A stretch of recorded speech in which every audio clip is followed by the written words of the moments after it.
Good afternoon. Hello. Well, let me just boost the lights up a little bit. There we go. That's a bit better. That's a bit better. The lighting. The camera fights with the lighting, so the lighting changes, and then I've got extra light sources that are making things difficult. How you doing, CK? Anyway. Howdy. Right. Let me just dim. Just a smidge.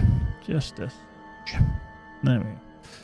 Yes, so we're back on Gazbo. We're just sorting out our bags because we carried a lot of crap over from the other night. And I'm not sure I actually need all of this. As you know. There, huh? Anything else? How do you doing, Mr. Rux? Yeah. Yeah, like I said, we played a bit of WoW last night, which was good. I'm just looking through a variety of things just to see that I've got everything that I require. Because we do have 418 actually. Okay, might vitality resist. Not really. Glowing spare, might vitality crit, flickering moon crit. Okay. I'm just double checking what I'm actually wearing is actually the best that I've got. Don't need that. They're all done. Device of might we don't need. Glacial vow. So that's might vitality. Okay. Again, a lot of might stuff because of my previous things. Yeah, that's all that thing. Can't see anything else. That's a 409 might and crit again. It's just a problem when a lot of your characters are might based, and yeah, 408. I'm just seeing if there's anything that's better than what I've actually got, like a 405. That's a yeah, that's a 408 actually. That's not bad actually. I could swap that one out. The Mogul Reclaimers. Reclaimer, yeah. That one's not bad. Let's just double check. So 408, 405. No, just see.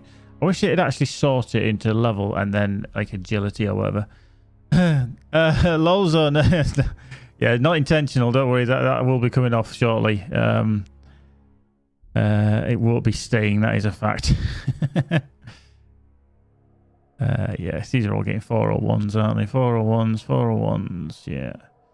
There's not many characters you see that I've got coming through now that are going to be using some of this stuff, so I can probably start to get rid of it, especially block.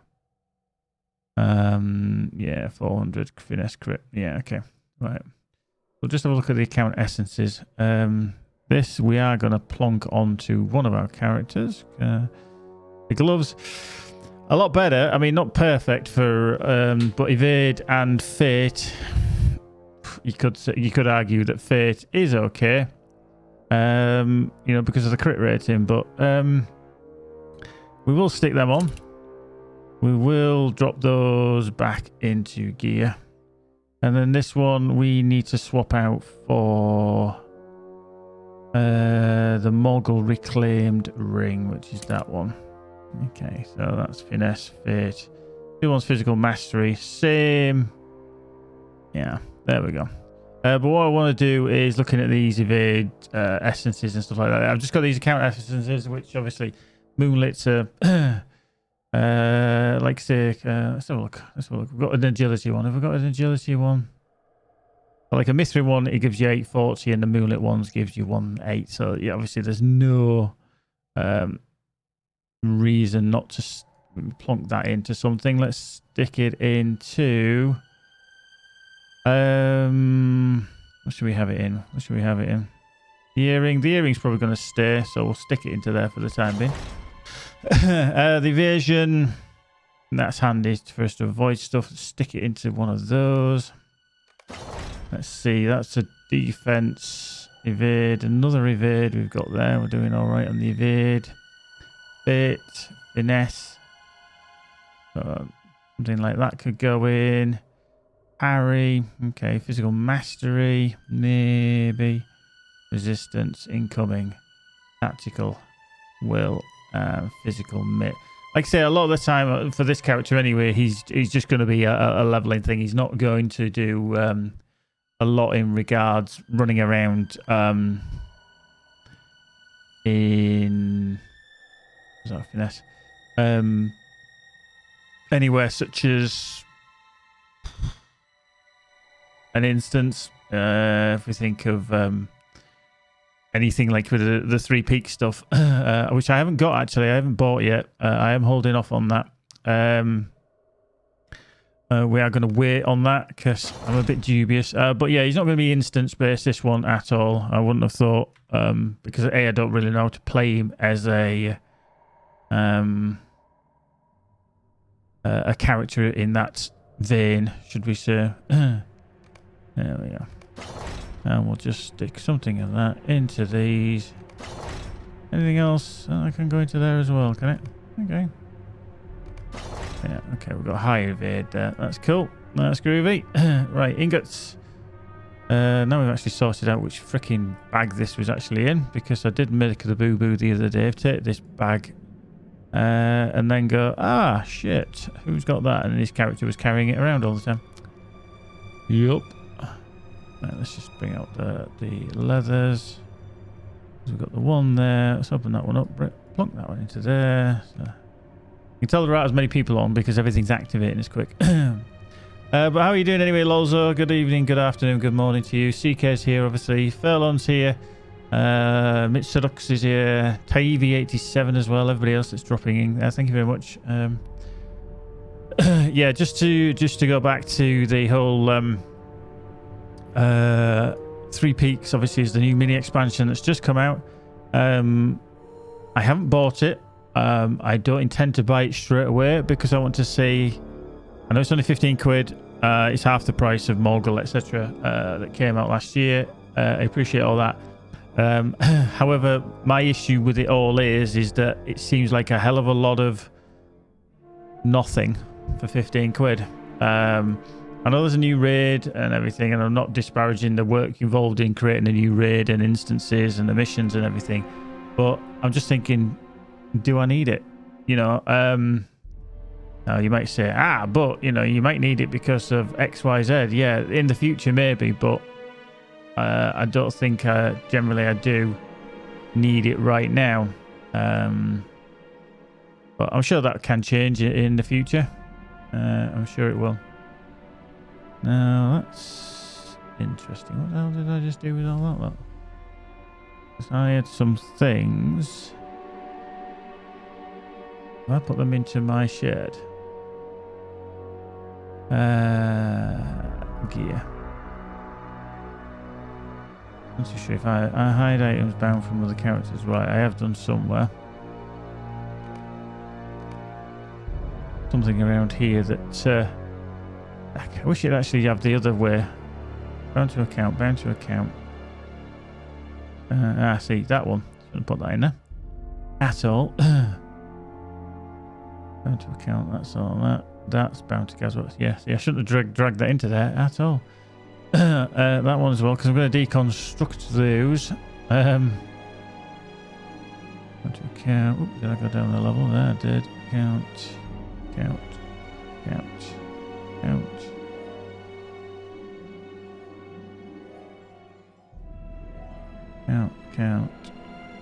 Yeah, I wish it'd actually show or have a drop down option to actually show stuff that you've got in your vault that is actually bound to different characters, so you could see, you could filter it. I mean, we can filter at the bottom, hide items bound to other characters. Just create the filter that allows you to show that it's bound to a specific character. So if I'm on this character, I could see, like I said, that I've made a boo-boo and dropped something in that is actually bound to this character. I'm fairly certain that might be it now. I'm just going to see, click that if it changes. It does. There's something down here. Is it that one? That's bound to spam. Spam, what are you doing, man? So that's my other character. So yeah, I don't need these things anyway. So that's Gazbo. I'm just going to break them down for embers of enchantment because I'm not going to use them again. So there's no point in having them. I just need to find my Flame of Akalmar, whatever the hell it's called. There we go. Misty, how you doing? Good afternoon. Good afternoon. Welcome along. So there's some embers done there. Let's get rid of that. Bit a bit of space. The final frontier. Let's just go to the shop. We don't need them. We don't need them. Let's sell all. Okay, that is Dunok. Okay, that's him there, there, and there. Right, just bear with me. One sec.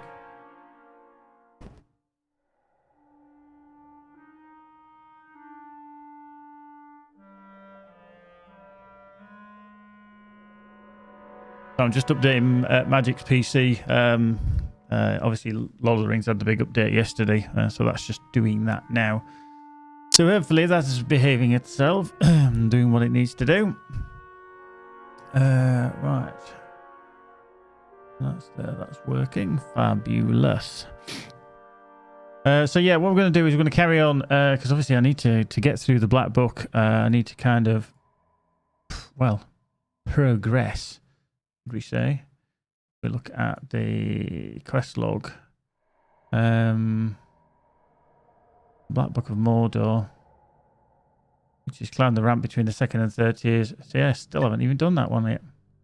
Wow, well, that's a 125. I actually powered past that because that is back down there. But oh no, it's that one there. Actually, no, fairly close actually. So maybe I should go do that. Let's see. So there is stairs there. But can I get down here without actually killing myself? Nope, you can't. That answered that question, didn't it? You can't just drop off there. Oh dear, where's this going to put me? Oh, okay, all the way down there. Okay. Well, now we know.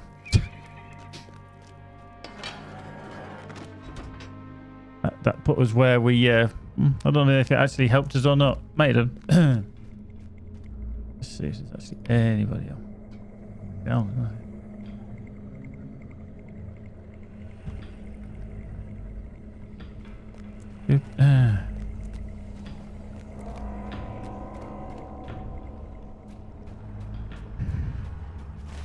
Right, anyway, let's move through. Right. Wow, running so slow. So slow. Up we go anyway. So we'll go out onto the next level. Like I said, we can probably carry on with this, the ramp between the second and the third, which will probably help a little bit anyway. Right, so that brings us out into this level, which is obviously the Morgul Remedy. I'll do this because I'll get it out of the way, and hopefully this will. It still feels so strange actually playing this Burg after playing the Rogue last night. I find there's more buttons to press on the Burglar than there is actually on the Rogue. The Rogue seems a lot easier, and I don't mean that in a nasty way. Right, I'm just going to try and check it out.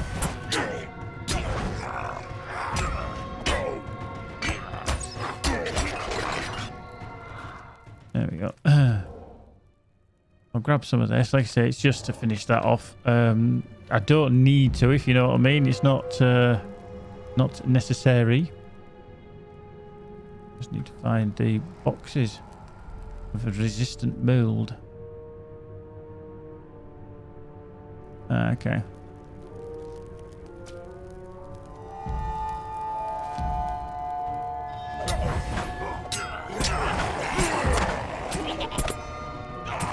Oh, hello.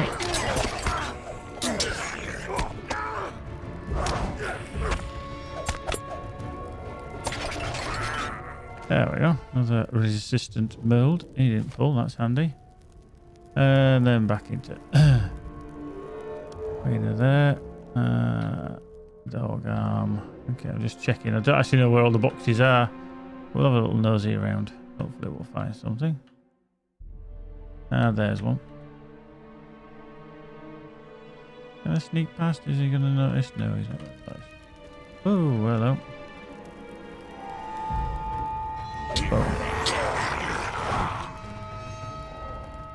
Okay, so that gives us that. Cool. So that can grant the ingredients of the mortar and pestle at the Barad Orant, which is handy. Okay, so we kind of need to go up a level, but I could probably go up here. Actually, it's probably better to go this way.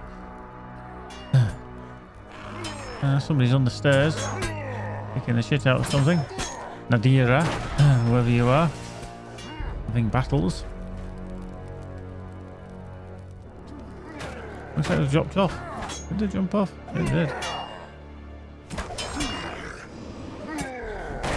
Oh, they're AFK. That says they're AFK. That's a bit wrong.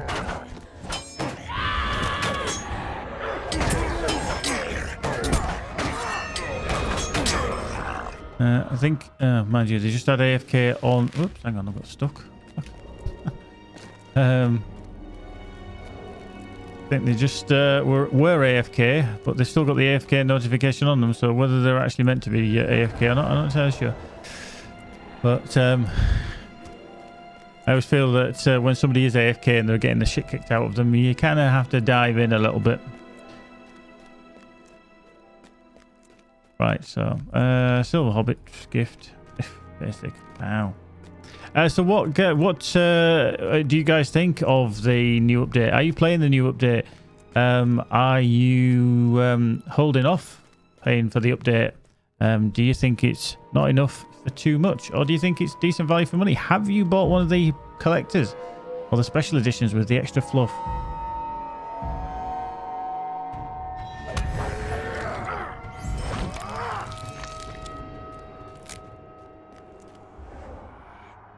Tomsky, I've just started this yesterday. I'm enjoying it so far. Okay, so have you got the War of the Three Peaks? That was obviously the latest expansion.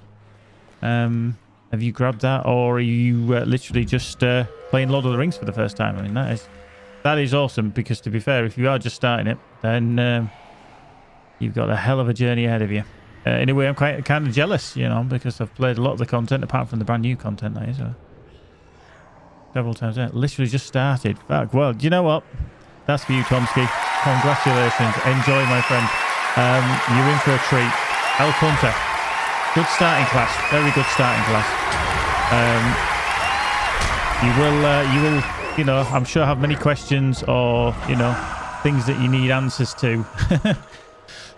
By all means, just fire them out. And don't worry, but if you think it's a stupid question, the only stupid question is the one that you don't ask. Oh, yes, I forgot about suffering from mortal wounds. A Morgul cultist spits curses at you. Very nice. If you've come to plunder Minas Morgul, you've arrived too late.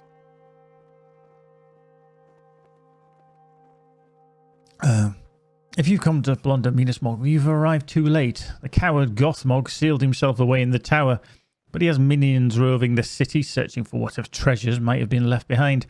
A doomed search. In the Valley of the Secret Shadow, he might have found a useful weapon, but his orcs cannot find the way. The cultist laughs. Despite the pain of her wounds and the blood staining her garb, grows a deeper shade of red. My master Dolgozigia knows the path, and he will not tell Gothmog. Let the coward waste away in the tower, if he lives that long. More than one enemy desires his blood, and I have been servants of at least 2 already. They say the captain of the pit will not rest until he has taken Gothmog's head, but he will have a rival for it. I heard Laereth the Stained hates Gothmog even worse than she hates your kind or mine. And that is no small amount. Look what her Merivale did to me. Well, they've had my last jest, and I'm ready to die. Let them kill each other. They deserve. Tia succumbs to her wounds, a smile on her lips. Yeah, to be honest with you, VIP is very handy. It does unlock certain things, and they remain unlocked. The other thing as well that you'll have, if you haven't already, is you'll get subscriber buffs. Because obviously being a VIP means you are a subscriber. That, in its, to a degree, it's worth its weight in gold. Simply because for 48 hours each time.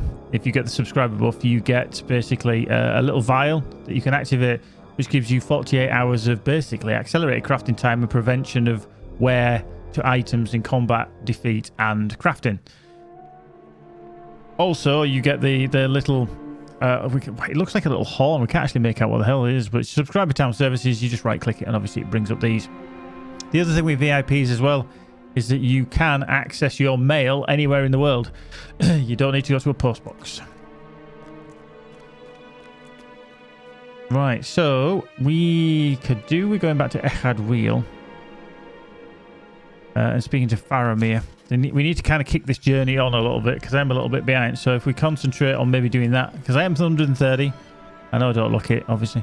I am 46 in 10 days' time. Yay.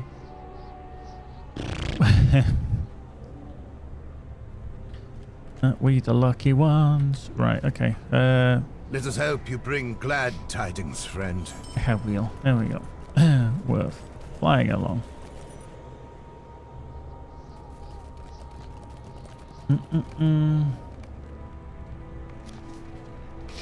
Right, let's speak to Faramir. So we are not the only ones taking an interest in Minas Morgul. What's confusing for me is all the expansions. I'm not sure what to get and the likes. Well, to be fair, the first expansion, and I can't really show you because, lo and behold, this account has every expansion.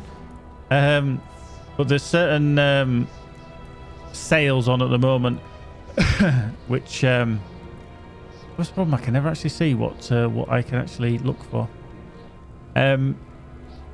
Now, to be fair, you've got obviously probably the base version, which will take you probably up to say level 45-ish or something like that, without actually needing another expansion. Now, obviously, there's the first expansion was the Mines of Moria, which you know, we all know about going into those, but you've got a hell of a lot of content prior to that. Now, I'm fairly certain, and this is testing my knowledge because it's been such a long time, that you will have access to...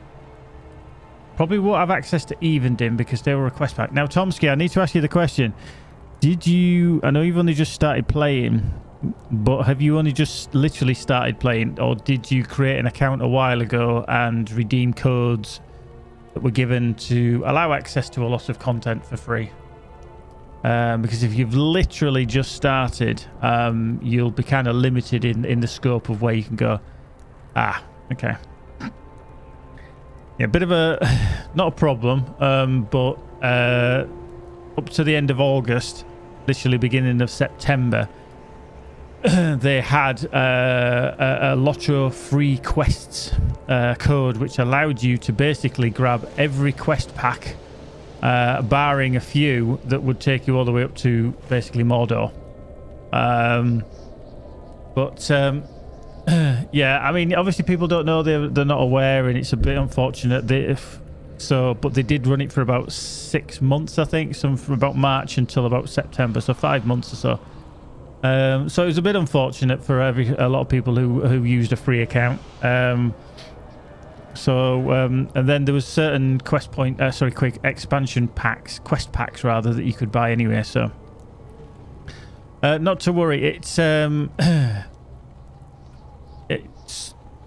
don't worry too much if you just created the character. You've got plenty of time. What I would suggest is try different characters. And I do say this to everybody that's just starting the game. Try different characters, try different abilities, skills. You know, obviously you try and ranged with the Elf Hunter. Very good starter class. Try a champ. You know, they're the equivalent in melee.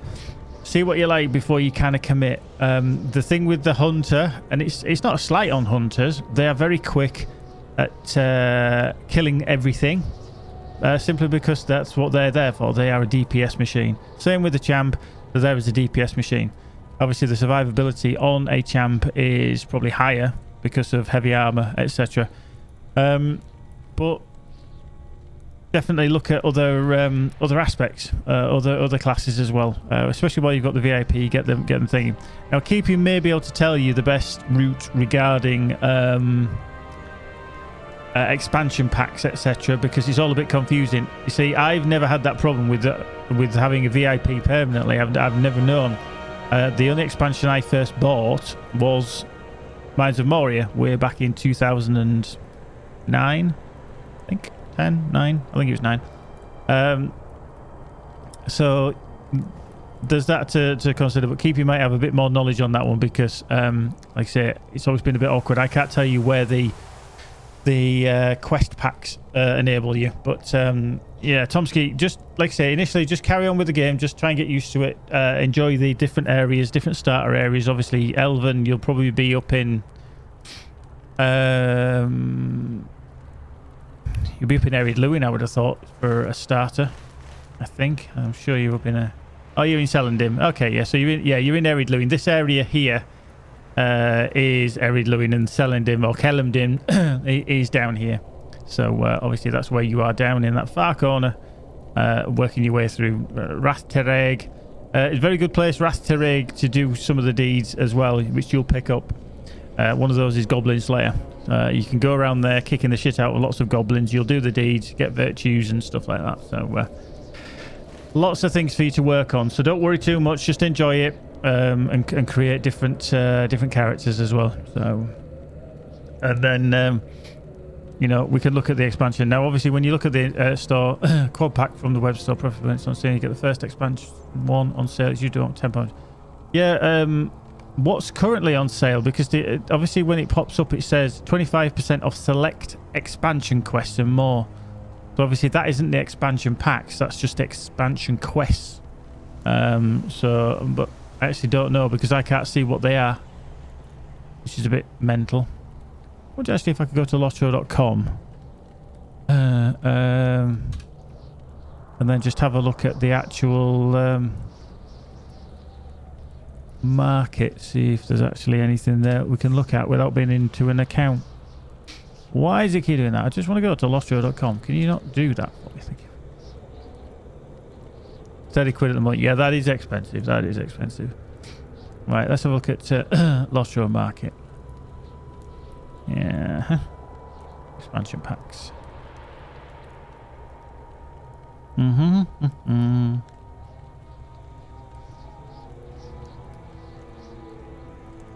Oh yeah, it is £30 and 93 GBP. How the hell do they put 90? That's a literal conversion rate, isn't it? £30 and 93 pence. All about.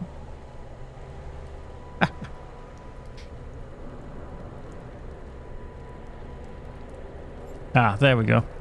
What it was this is very bizarre. When I first went there, it showed the prices in GBP, but as if I was in America.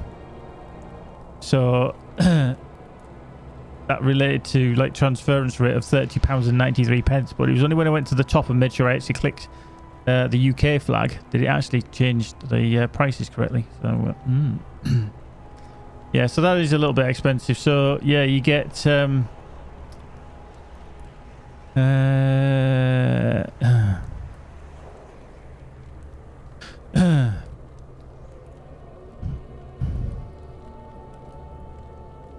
yes, yeah. So yeah, with the quad pack you get Moria, Mirkwood, Isengard and Rohan. Now to be fair, Tomsky, if that one comes on sale, that is a very good deal, because that is going to take you quite of a distance through to a lot of the content. And what I mean by that is pretty much it takes you to Rohan. So you're going to have all of Eriador, you're going to have a little bit of Rovanian, because obviously it's Mirkwood, and down to here. And that's a lot of content. And that's probably going to take you up to, say, level 85 anyway, around that kind of thing. So you've got all of Rohan here, you've got East Rohan, your West Rohan, Eves of Fangorn, etc. You've got a lot of content, obviously, and Eriador, and then, I mean, even Moria for the first time will take you a long time to get through. And you'll be glad to get out the other side. And that is the one thing they did very, very well. Even though to me it wasn't dark enough, it was too light, it was too, too glowy, is that when you go into Moria, all this is Moria, by the way. It doesn't look a big area, but it is actually quite significant. So when you split it down to that kind of grouping of sections of the place. That by the time you got through to the Dimbrel Dale, out the other side into Lothlorien, you were glad to be outside. You were sick of Moria, and that's what I think the idea was very well implemented. Yeah, as Keeper said, the ones that are on sale in the store, which mine's open as an external one because I use Steam. Pretty much it says that you'll give you the quest packs, okay, and they are cheaper, but if you can get it for 10 quid for all of that, you'll probably be saving yourself even more, and that are the full expansions, so you'll get the extra character slots, the premium classes as well that come with those variety of things. So there's a difference between a full expansion. Sorry, I've got really itchy nose and I feel like I've got a sneeze. The full expansion will give you all the quest packs, anything such as extra character slots, cosmetics, and stuff like that, whereas the expansion quest pack only will literally give you only the quest that you can do in the area. So the areas are unlocked, but you can only go in there and do the quest. You won't get any of the extra fluff. Sometimes it's not worth it, sometimes it is, depending upon what they give. But if they do give the offer of the quad pack for that cheapy price again, then I'd definitely grab it. And it's unfortunate, like I say, end of August, beginning of September was the cut-off date. 1st of September was the cut-off date for redeeming the code LOTRO free quest. So yeah, I mean, you will see when you're playing anyway, you'll get notification because these store offers that come around literally they change every week. Now obviously the 25% off select expansion quests, and it looks like Enedwaith is one of them by looks of it. I can't tell, again, it annoys me. I can't look. I can't see what's actually in there. You will probably see a little while before the 4 quad pack comes back onto the market. So, but yeah, if it does become available, or if there's anywhere else that is possibly has it available, I actually don't think there is anywhere else, to be fair. Just having a look. No. Yeah. Out of interest, excuse my ignorance here, how much is per month, or how much is it per month? Is it £7.99 or like £8 a month for VIP? I have to ask because I don't actually know. £8.99. So it's £8.99. So yeah, I think it will. I'm just wondering if this whole Keepy, I wonder if this whole thing with COVID and everything and all that they've done already will knock that out. Current active pay. Right, okay. The only reason I ask is that obviously £8.99, that's per month. Now, if you really, and I mean really, do get into the game and you are enjoying it, and you think, yeah, I could play this for a whole year, they do the 12-month game code for $79.99. Now, obviously, if it was 10 months, you'd be thinking, oh, okay, that's £8 a month, yeah. But obviously it's 12. Now, you do 12 times 9 quid. Yeah. Whatever the fucking maths is, I can't write. 90, you're talking about, what, 108 quid, 109 quid, or whatever it is for a year. You can get the same thing for $79.99. That's obviously English pounds. Now, the thing with that is as well, obviously being a VIP does give you 500 LOTRO points free per month. Now, it doesn't sound like a lot, but 500 LOTRO points does build up. Over a year, you would have 6,000 LOTRO points. Now, that is enough to buy, possibly, obviously, definitely the items that you need, which premium wallet, Tomsky, if you get the premium wallet, will help you a lot as well. But currently you will be accruing LOTRO points from doing deeds, certain quests, etc. But getting the premium wallet, and everybody has to buy this in the game if they want it. It's not a perk for VIPs only. Everybody has to buy them. Basically, all your crap, such as this stuff, like East Gondor silver pieces and stuff like that, they get walloped into this wallet. Barter wallet, sorry, barter wallet, I do apologise. Yeah, all your barter items. that all goes into there. So anything that's barter items, which, like I say, you will get a lot of. Yeah, Tomsky, it is. It's an absolute must, just because you're kind of limited on your bag space anyway. I mean, obviously, oh shit, do you know, I've been playing WoW when I was going to hit B for bag, not I for inventory. Ooh. Yeah, so obviously you're kind of limited. You can increase your bag space. But I've got this stuff, and I'm only just, you know, I'm level 130. I've collected crap over the time and stuff. I still can't believe I've got that bacon item use level 575 shit there. Still carrying that around. But yeah, your bags do get filled very quickly. Same with obviously your vault. Upgrading your vault costs money, but then eventually you start having to use LOTRO points, because you can only go so far with in-game cash. Again, that needs to be something that when you have several characters. Initially you don't. The other thing I'll recommend is, if you do play and you maybe don't have enough LOTRO points, okay, you get what's called shared storage. Okay, so this shared storage is accessible to every character. Okay, and it's across any server. So shared storage, it was the one thing that confused me. I wasn't aware of that shared storage is account wide, which means no matter what server you play on, you will have access to the shared storage. I thought it was just per server basis, but it was only when I started playing on the legendary server that I thought, why the fuck have I got access to this? And then of course, boom, there you go, you got access to all this, because it's account wide is shared storage. So just be mindful of that. Again, it's something that you can buy into as well. You can upgrade with coins and obviously then LOTRO points. But what I was going to suggest is, if you create a character and get them out of the tutorial area and get them to a main hub, and I'd recommend something like Bree or somewhere around there. Yep. Plonk them near a vault. Yep. And use them as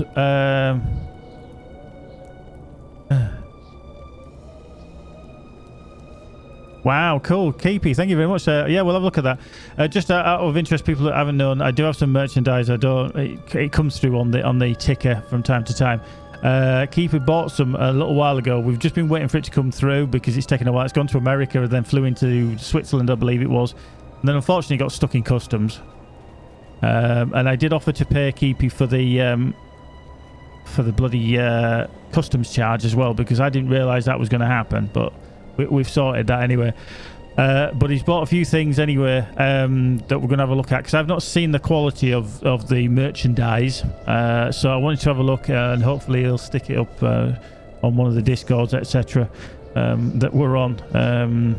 Let me just see. There we go. That's my Discord. There we go.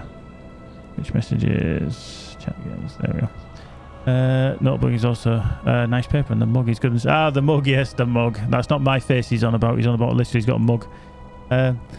Actually, I'm interested to see on the print quality and everything as well. So I will be interested in that. So yeah, if anybody does want to see that, join the Discord, and I'm sure Keepy will lob it up onto there.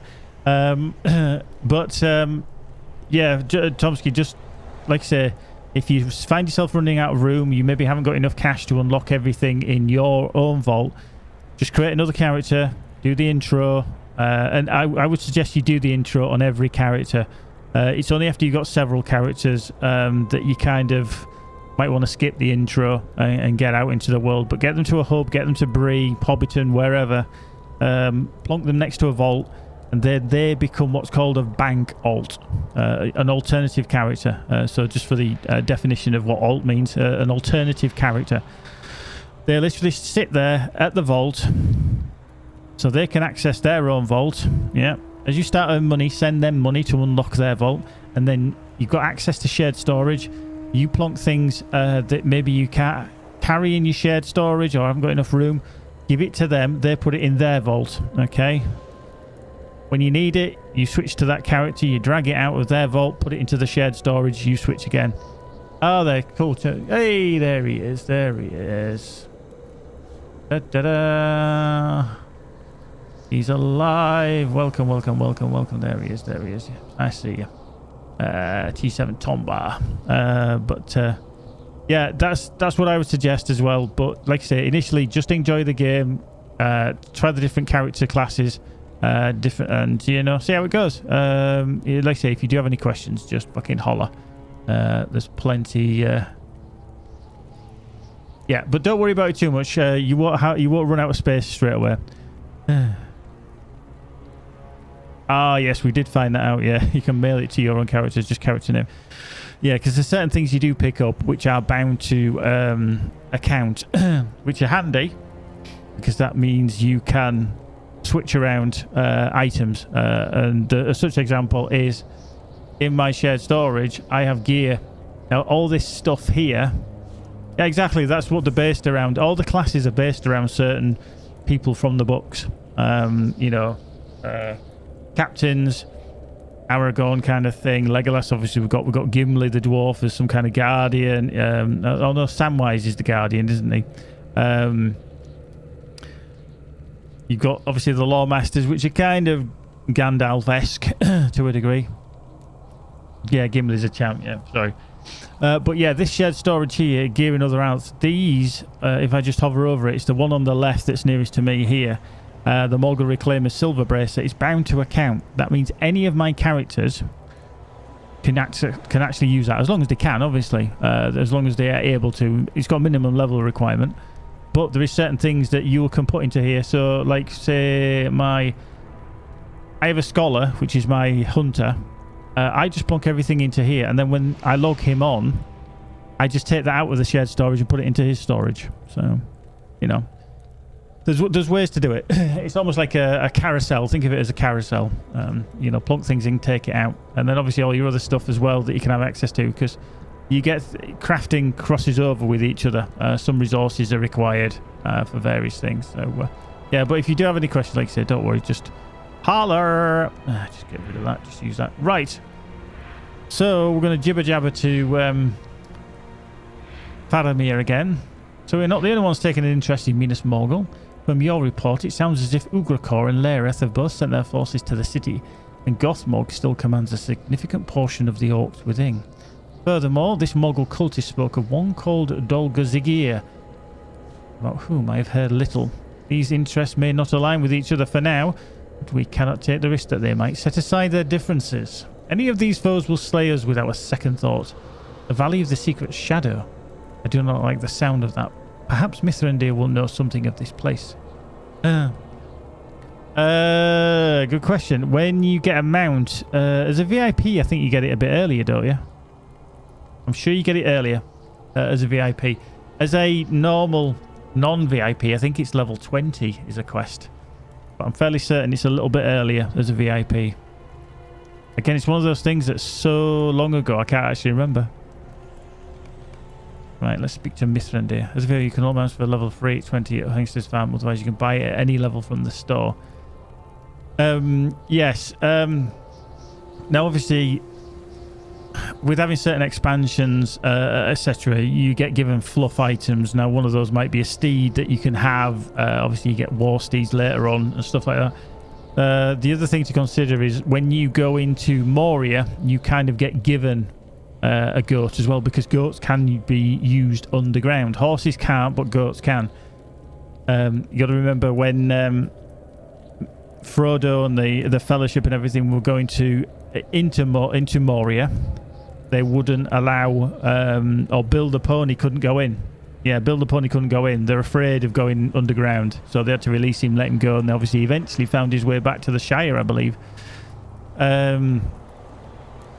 Yeah, exactly. So you use a goat instead. Now, you can actually upgrade your speed of your animals. I think the standard speed is 72%. Yeah, sorry, Rivendell. And then there is I think it's expert riding, I believe, which you can upgrade to, which increases the speed of your mounts. It doesn't alter the speed of your war steed. War steeds are totally different. They're a Rohan thing. But every other mount that you have, if you have unlocked the expert riding, they do increase in speed. It is a little bit. It's only 6%, but it's that 6% faster. you know, so over 100 meters, you'll get there 6 meters faster than the other one, kind of thing. You know what I mean? Right, so let's speak to Mithrandir. But yeah, don't worry too much, Key. Sorry, Tomsky. You'll get there eventually. You'll get to level 20 very quickly. The Valley of the Secret Shadow.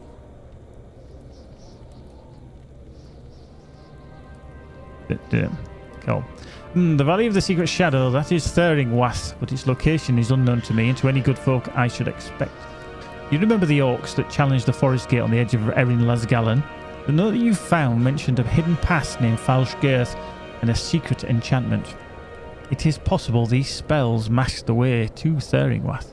But I have come here for another reason. I have uncovered developments most interesting from my study of the Black Book of Mordor. Right, which... Is that better? See, I'm going to pick that up, but it's not going to be better than what I've definitely got because I've got the agility, vitality, evade, and fate there on that. So I'm just going to get it, and it'll probably be I will tell Venda. both you and Prince Faramir what I have learned. Actually, it'll be bound to Gazbo. I'm just going to disenchant that because I'm not going to use it. So I'm just going to Flame of Akalmir. Boom, go. You're welcome, Tomsky. We'll see you again soon. Don't worry. I mean, even if you have questions when I'm playing other games, don't worry. Ask away. You know, if you're playing a game and I'm playing WoW or Cyberpunk or whatever, just, you know, don't worry. Just ask. We're more than welcome. So, lesson of today, I tell both you and Prince Faramir what I've learned. If you and he have the time and the interest to listen, talk to Mithrandir and Echadwheel and complete instance the sword and the stone maiden. Faramir, I must ask that you not pepper me with questions. Or it will take much longer. Trust that Gazbo will explain to you anything you do not understand. The wizard's time is valuable, and I cannot spend it all day relating my discoveries to you. You both ready to listen? Very good.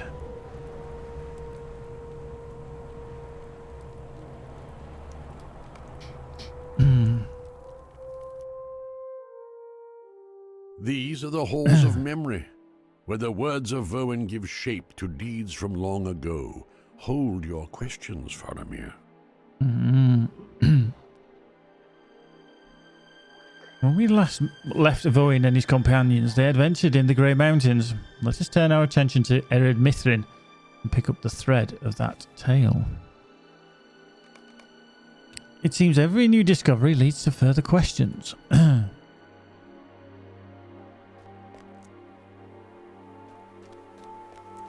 wonder what else we might learn from the words of Voin.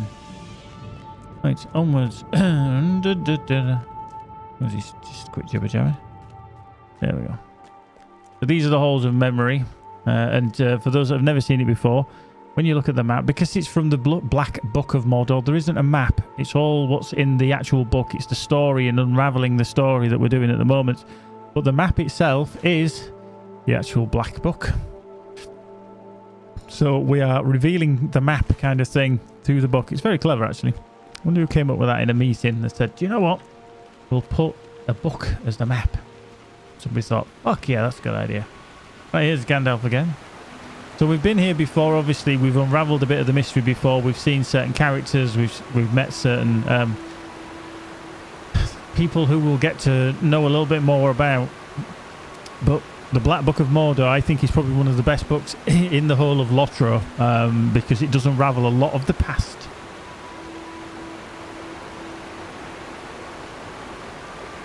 For 3 years, Voin and his new companions adventured the length and breadth of the Grey Mountains and the northern reaches of the Misty Mountains, hunting down the remaining vestiges of Angmar and bringing battle to the evils dwelling in Gundabad. Never did they know defeat, and their triumphs emboldened Prince Earnur. He remembered a promise he had made years before. Intent on seeing it fulfilled, he invited his companions to make the southward journey to his home, the Gondor. They would stay for a time in Minas Anor, as his city was then called, and plan the occasion of their next victories. The evils that lurk still in Gundabad must have rejoiced to see them leave. The words of Voin draw us forward. Do if I can get up the hill. Oops.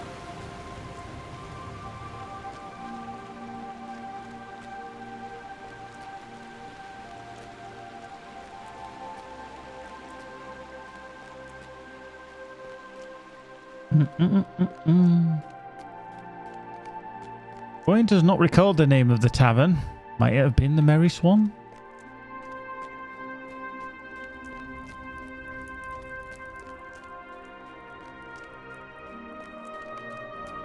Yes, I believe it may have been the Merry Swan, Gandalf muses, stroking his beard. Another round. Only one more? I say give us two at once. Bowen, the heavy drinker. My throat is parched, the Southlands are dry, and I have a great thirst. Then we will be spared more tales of your lost city. That seems unlikely, Macilius. Haha, so it does. The harp sings loud, the fires burn low. Enough, my friend. I think we all know the song by now. I did not call you all here for drinking. You didn't? Not only for drinking, Sil. What then? You know of Halanon, the survivor of Dirthand? Aye. We do. He survives no longer. He died in his sleep 2 moons ago. Well, I know nothing of him. Old was he? What? Did he survive?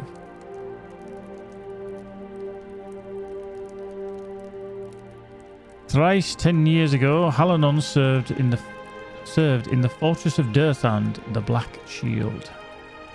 The fortress was taken by Ugracor, the captain of the pit. The defenders surrendered.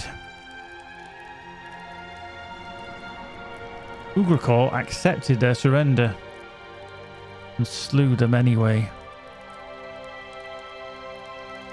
All save one, Halanon.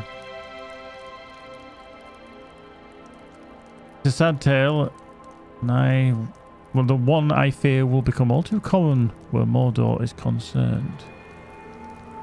I met with Halanon some years ago and promised to enact his vengeance upon Ugracor.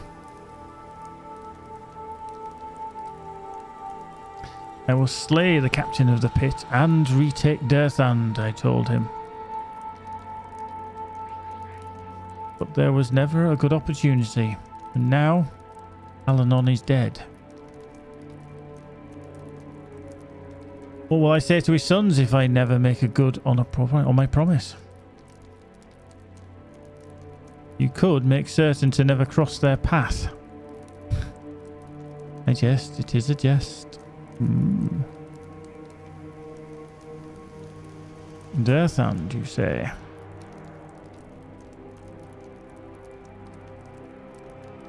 When do we leave?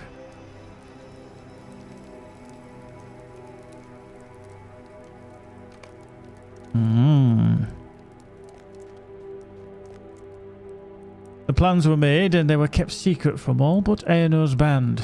Even his father, the king, did not know what they intended. Voin says this of their departure. Pleasant weather, few clouds. Warm, but not uncomfortable. Left the city without incident. Silmatar thinks so highly of our chances that he believes the prince will be made king upon our successful return. Gandalf frowns. It was not to be so, Gazbo. If indeed they met in the Merry Swan, they should have left all traces of merriment behind them.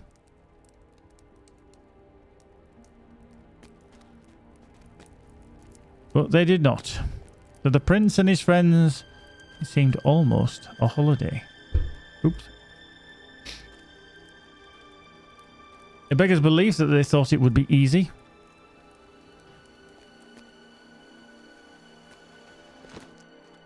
I can read the admonishment in Voin's words, born from late wisdom. Too late. It is reluctance. It is with reluctance he draws us on to Dirthrang.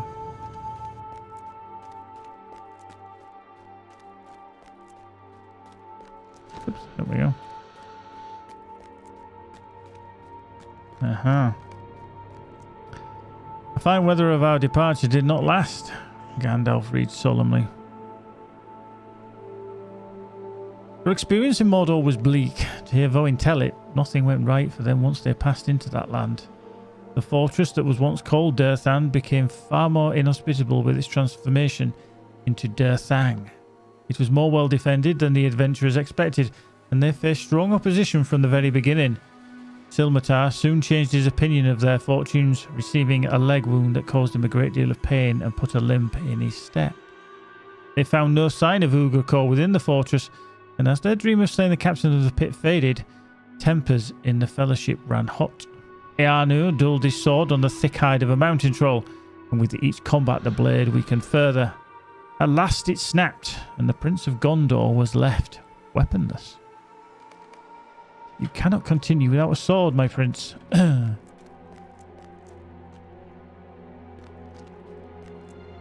Wield mine in place of yours.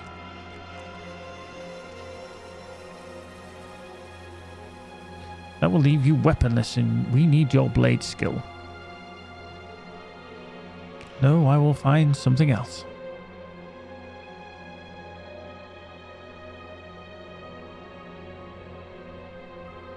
This will do.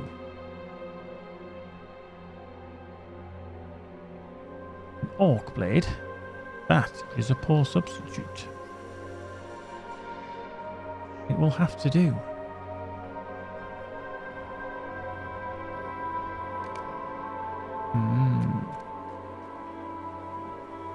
The adventurers knew they could not reclaim the fortress without first slaying Ugrikor, but for as long as he eluded them, Durthang would remain the property of Mordor. Their spirits low, they resolved to leave. And that, Voin tells us, is when they felt a new presence upon the battlements. What is that?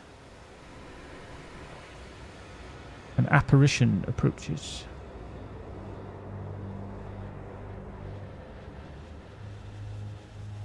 Leave it be, we had best get out of here. Wait, I know this presence. Rudani? Magaldir, we cannot stay. How can this be? How are you so changed? Magaldir, I hear more orcs approaching. I hoped you would abandon Mordor.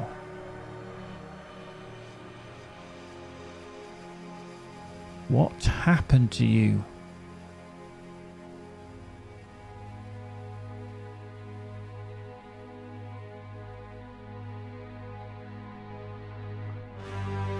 Magaldir!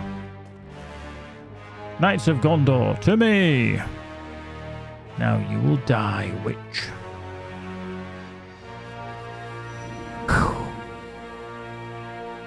The creature is gone. Fool elf, what were you thinking? Ah, Bowen, you are right.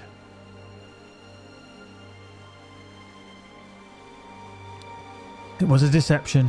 I was foolish to believe it. Eärnur, you will not last.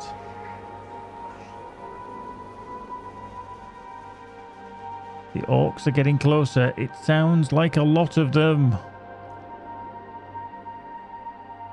Hurry and lift him up. We have to go.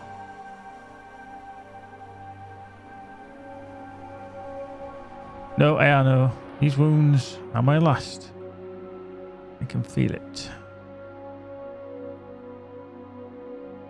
Listen to me, Eärnur. Take my sword.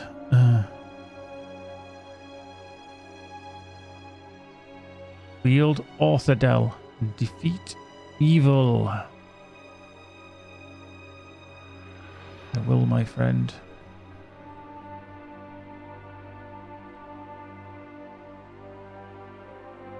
Now go. Magaldir. Going.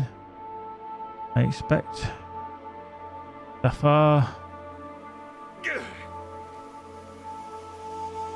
Be gone. Very dramatic, but he's gone. We have to go. This place is not safe. Ooh.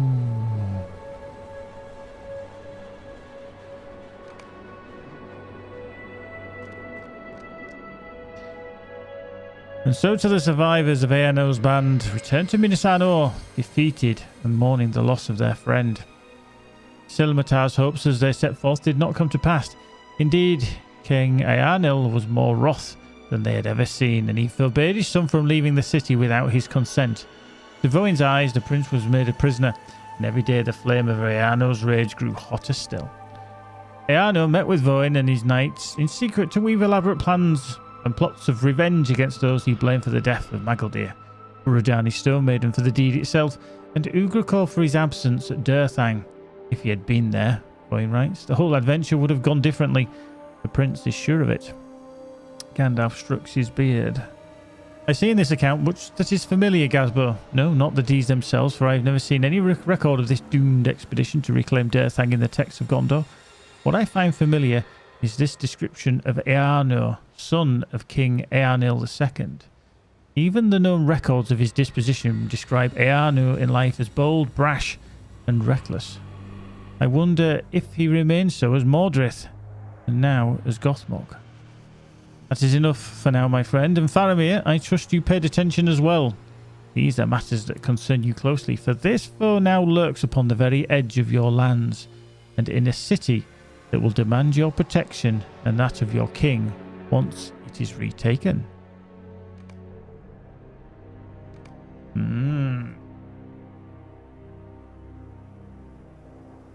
Yeah. So I just got some crap on my glasses, and all I can see is tiny little dots of dust. It's driving me nuts. Driving me nuts.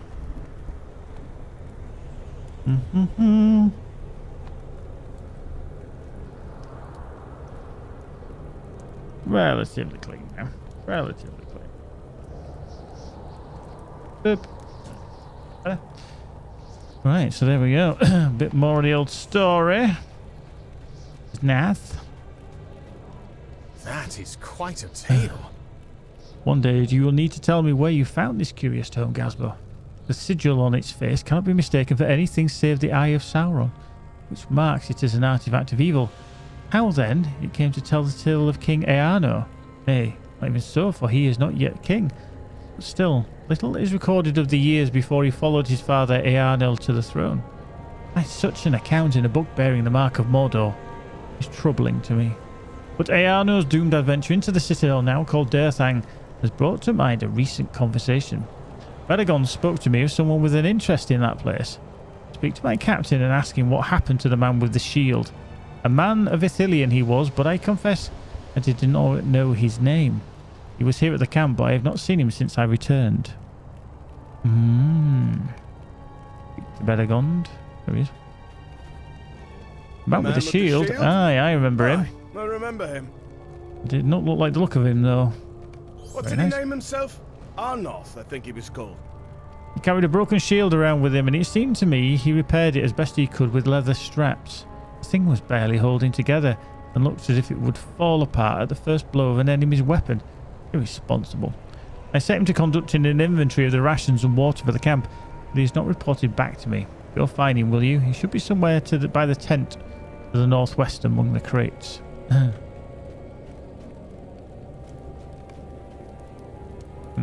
Daggeras catches your eye and calls you over. Our work is never done, is it? It's good to see you again, Gazbo. Our work is never done, is it? I will not have it any other way, my friend, and I suspect neither would you. You are here seeking the Ithilien Ranger with the broken shield. I wondered why he carried it around with him, but I did not ask.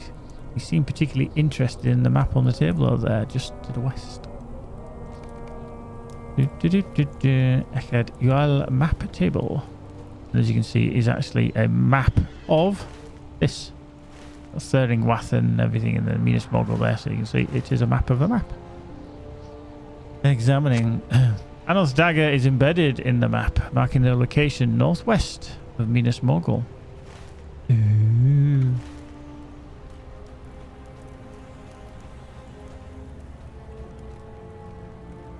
Right. travel to the map. Location. Right, let's head there. So I'm going to go back to Esteladlan. Evil spoils these grounds.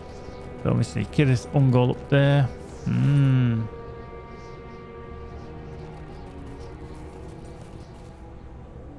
Right, let's get on the steed. A steed indeed.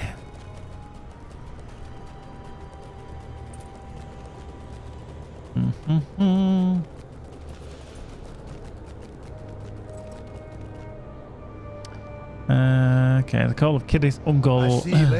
I'll hear waves as you travel down the road. He smiles as you approach. Greeting, Gazbo.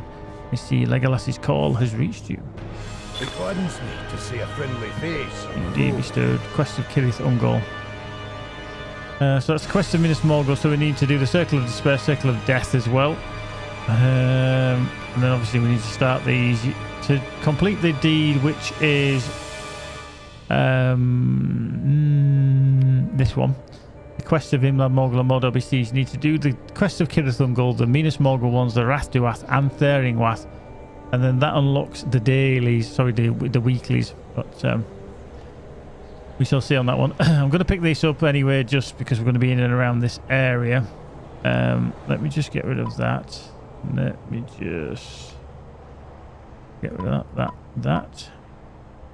As we head up here. Greetings, Gazbo. It glads me to see a friendly face on the road. Legolas has asked for you. He's waiting at Mablung's camp just ahead. To reach it, just take the pass behind me and head up the straight stair. Be warned, if you are headed into Kirith Ungol, there will be many stairs and steep climbs in your future. And of course, there's the spiders. Many, many spiders. He shivers at the thought and bids you farewell. Right, off we go.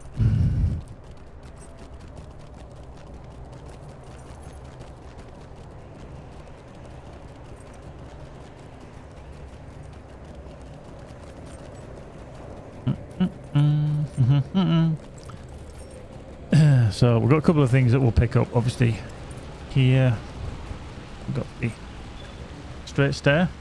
Yay, new deed. Out in Kirith Ungol. Straight stair climbs into the heights.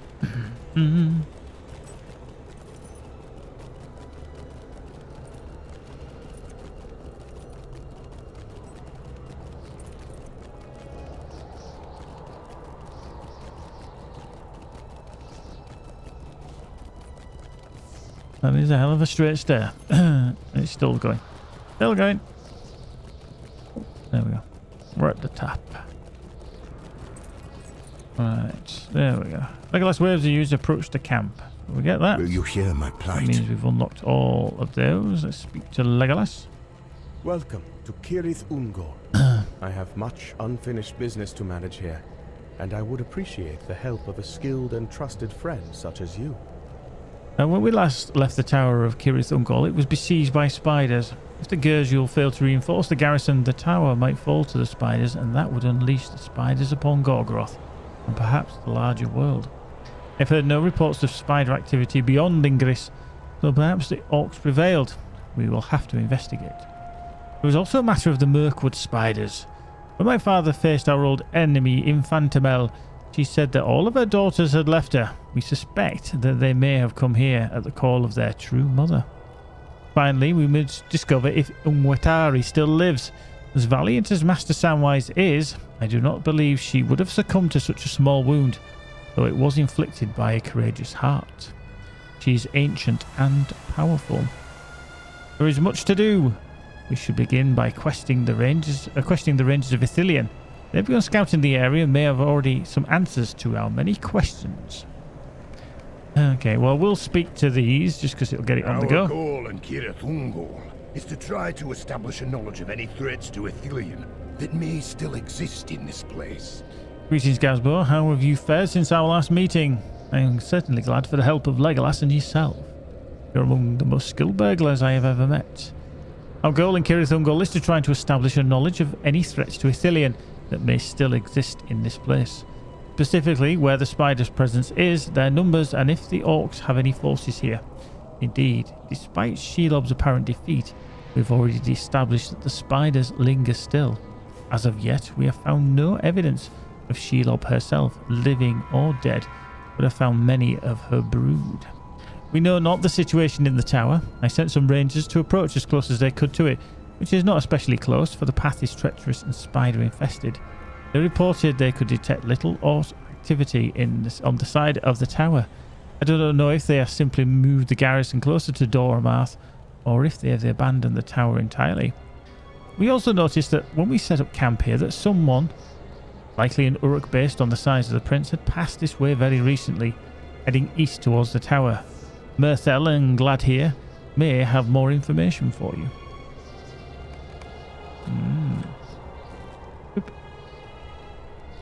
The spider presence is dense to the east, as expected. They continuously flow out of Torethungul like a foul stream. Greetings, Gazbo. How have you fared since the Battle of the Black Gate? I have done some scouting myself and can tell you what I saw. The spider's presence is dense to the east as expected. They continuously flow out of Torethungul like a foul stream. Among them are also several horrible varieties of Gredbig. None of this is surprising, but in the northeast I found a forest completely overwhelmed by webs and a large brood of spiders that seemed to be separating themselves from the ones in Torethungul. Make of that what you will.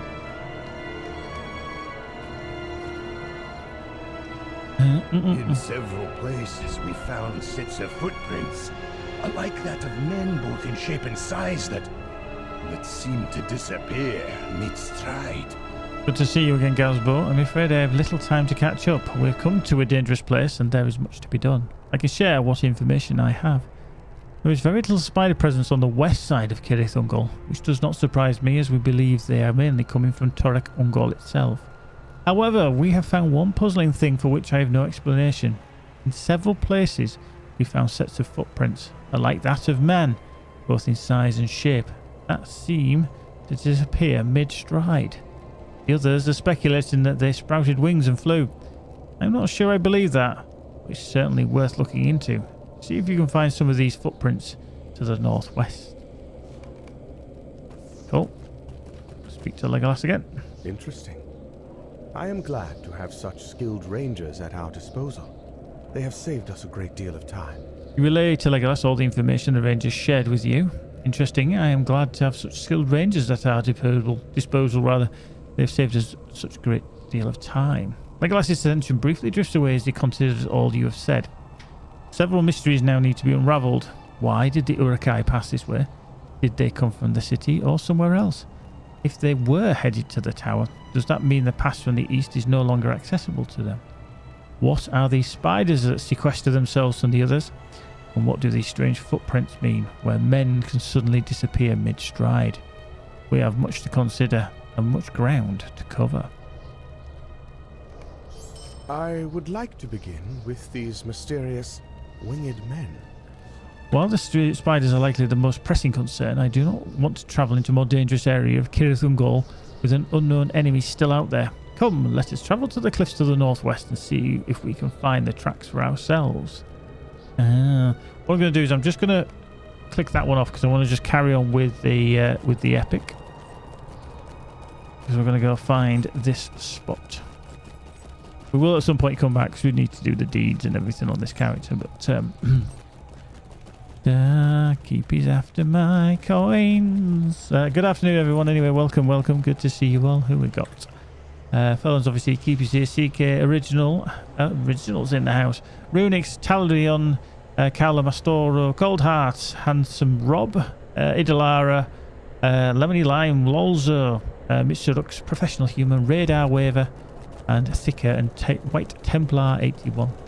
How all are you? Wow, that's not even English. How are you all? Hope you're all tickety-boo anyway. Right, we made... booted footprints lead to the southeast. Did Anoth come this way? Well, we'll find out, but we're going to sneak past these spiders. Don't need to kill them. Got plenty to kill in the future, I'm sure.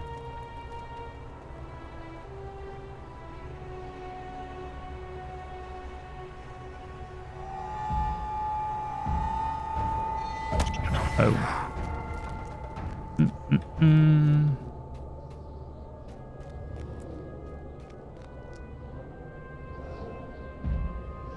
I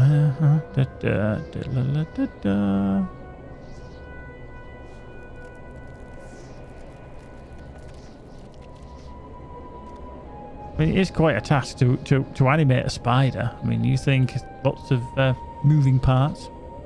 It did a decent job, to be fair. There is Anoth. Anoth wears greeting. He does not seem surprised to see you. I see the Hundalar has not yet sunk a dagger in your back. It's good to see you, my friend, for it means the Kundalab that you brought out of Gorgoth has not sunk his dagger into your back. I urge you now, as I urged you then, keep Eorzen at the wily at arm's length, for he cannot be trusted. You ask Anoth why he failed to complete the inventory for which Daggerast entrusted him, and the ranger grimaces. You make your point sharply, and it wounds me. I do feel badly about shirking that duty, but I had little choice in the matter. I overheard that some of the scouts that Ugrakor himself had been seen west of Cirith Ungol, and that he made for Minas Morgul. I have not given up my quest to avenge the Thandrim Gazbo. I will make the captain of the pit pay for his crimes against them, though they may be thousands years distant. Let Ugrakor fear the descendant of Halanon, the survivor. I will let no other task hinder me in my vengeance. But it seems the reports were false. He has not come himself, for so far as I have seen, for his orcs stalk among the crags. Will you search for some sign of him up the path to the northeast? Then I will return to my duties. Okay, so we're going a little journey up there somewhere. Archlin's got a little bit stuck. Right, we'll just go around, hopefully. Right, so... Oops. Go up here if we can. Da-da.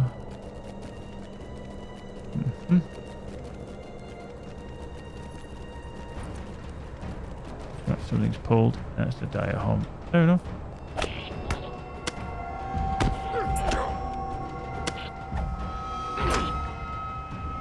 Look. Mangled orc.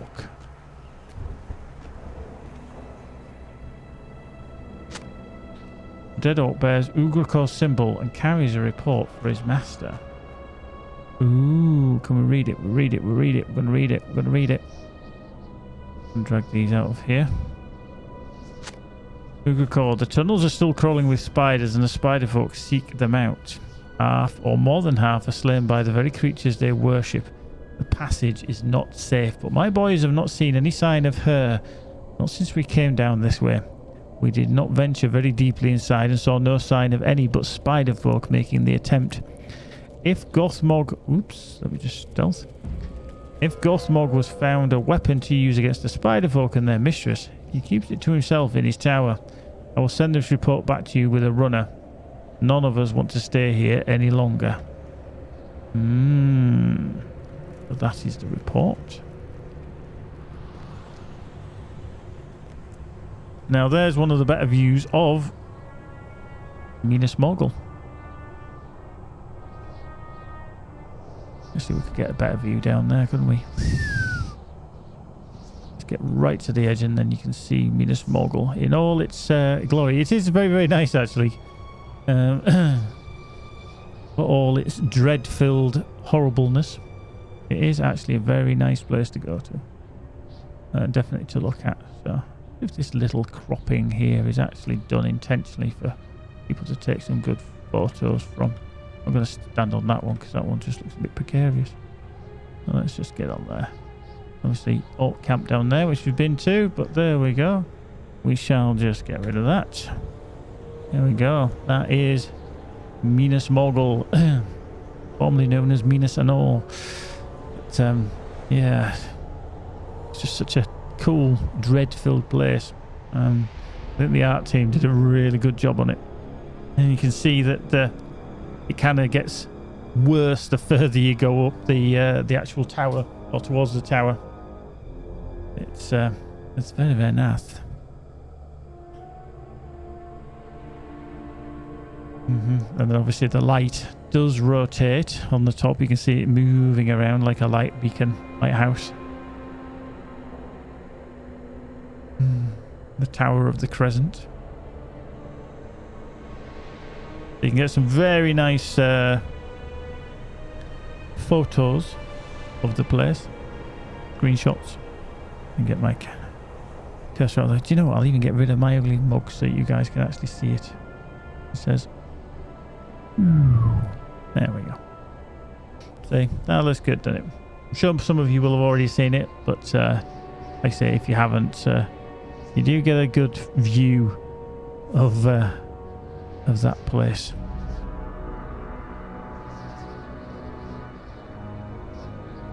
There we go. Let's find Anoth again. We'll come out with stealth actually. Move a bit quicker.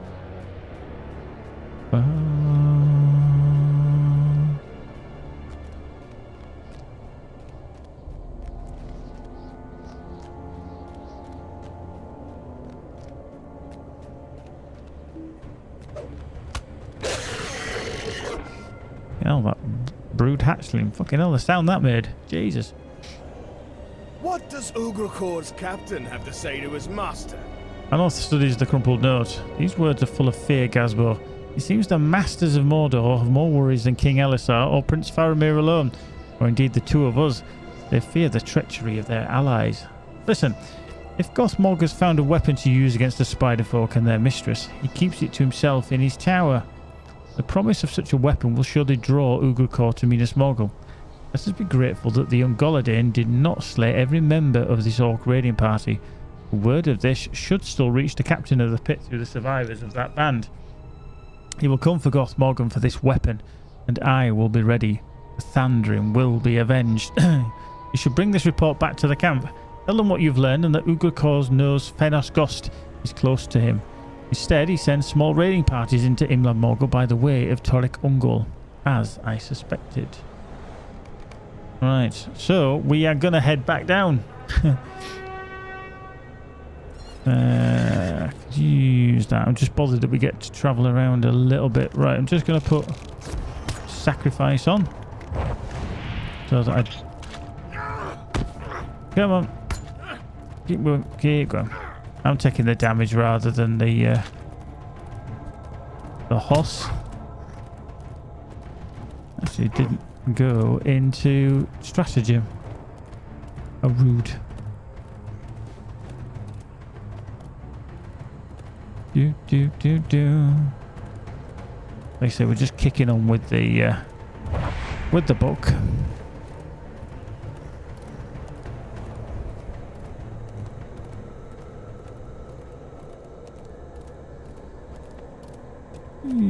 Right, so we can get to the stable master. Will you help bear my burden, friend? Echad wheel, isn't it? There we go. Let's go.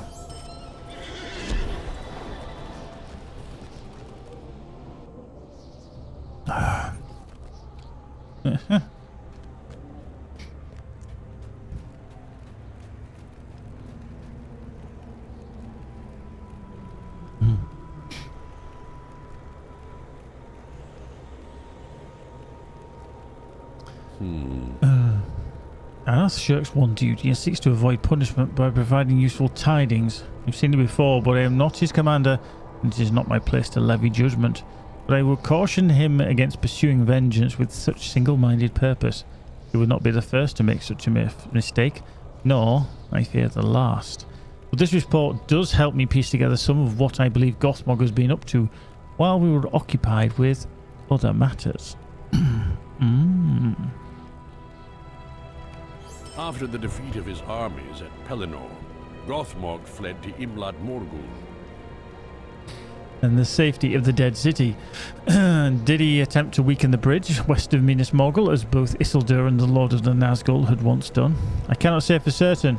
I destroyed that bridge to protect us from further assault, but it occurs to me now that there was another result of my actions. So too did I protect Gothmog from further assault by us. The western approach was blocked, and he needed fear no attack from that direction. He then sealed Fenos Gost, not to protect himself from us, for we did not have yet entered Mordor, and he had little reason to think we would, but to protect himself from Sauron and from Sauron's servants. Why would they wish him ill? That is easy to see, Gazbo. He commanded the loyalty of his own thralls, but there were other forces in Mordor that would deem him a failure, perhaps even a traitor to Sauron. He had not suffered defeat after defeat in his guise of Mordrith, failing to achieve victory in the north. As Gothmog, had he not then suffered defeat on the fields of battle before the walls of Minas Tirith? Yes, there are many in the Blackland who might question his loyalty, and none go greater than Sauron himself. Had the quest of the ring not succeeded, had the Dark Lord not fallen, who is to say that Sauron might have done to punish Gothmog? But Frodo did succeed, and Gothmog was given a reprieve, brief though it was. I believe he searched the dungeons and hidden chambers of Minas Morgul for some weapon that might reverse his fortunes. I have learned enough of the Valley of the Secret of Shadows to know that the entrance was blocked by enchantments fashioned by the Lord of the Nazgul, such that the very passage was hidden to the eyes of all but the Nine and Sauron himself. But they are all gone, and now Falshgirth lies open once again. Did Gothmog delve within, and did he find the weapon he sought was inside Therinwath? Now he hides within Barad Curon, the Tower of the Crescent Moon. You must gain access to the tower, Gazbo. Speak to Prince Faramir, and he may know how this may be accomplished.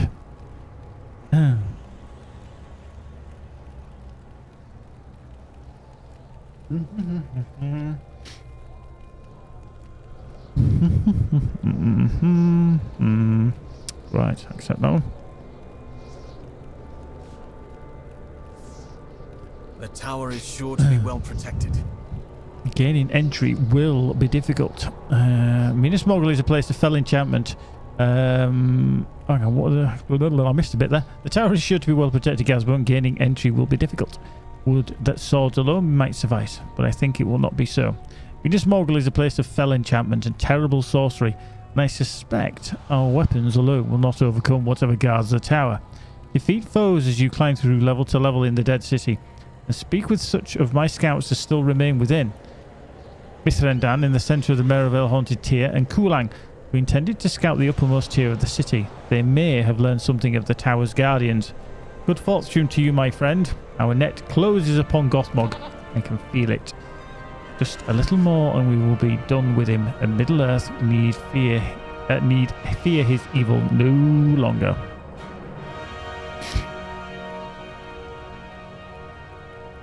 Right, so defeat orcs, defeat dead, Merivale, talk to them too. Boom. So, back in we go. Right, so Minas Morgul. So, orcs, dead, Merivale. Let's get them on the go.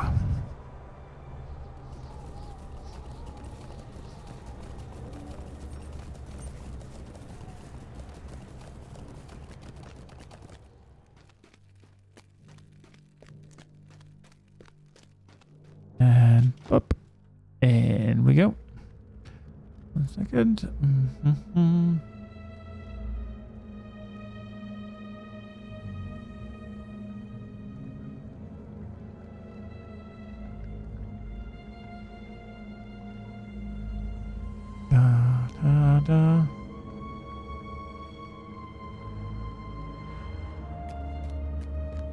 Up we go.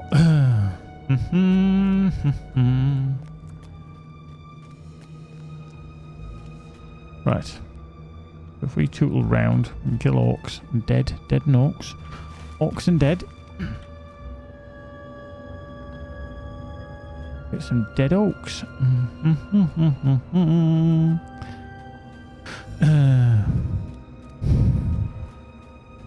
Frodab. That's a hell of a name. I love that name. That's cool. Frodab. And some Rob leveled up as well. Good afternoon, good evening, good morning, wherever you are in the world. Thank you for dropping in. Good to see you all here. We are playing on the talkative burglar, who is wow, that lagged.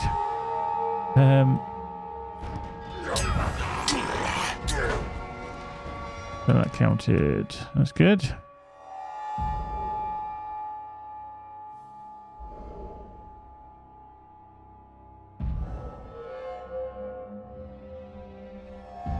Sergeant. Oh. You're down. Boom. That's 2.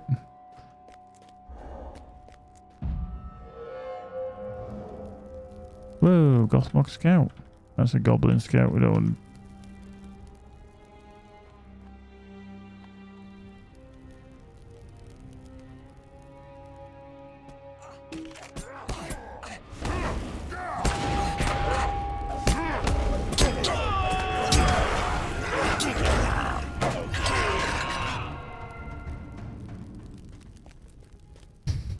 He's like, where the fuck did he just come from? He's like, huh? Right, so what we're getting then? We're foothold in Minas Morgul, so we're getting the bonus. Right, let's just take him out. Yeah. There we go.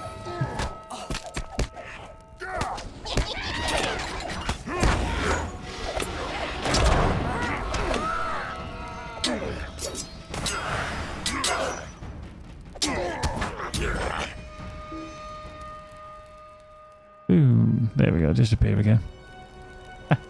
Right, so that's the those done. So we need to go up the slope. Whoop. Avoiding him if we can. So pretty much anywhere the dead and then the Merival, we'll get up onto the top next level. See, sometimes when you're doing the quests, they have to kind of go hand in hand. So obviously when we're leveling through, doing the various levels, different quests to get to level 130, it would have been handy to have this quest on the go.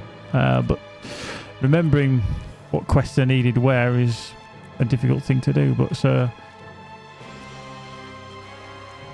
there's a white to the back.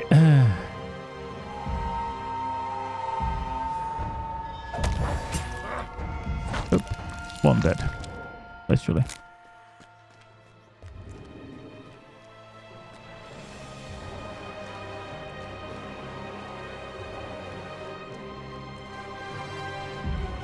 Now the thing in and around here is that these pathfinders etc will knock you out of stealth.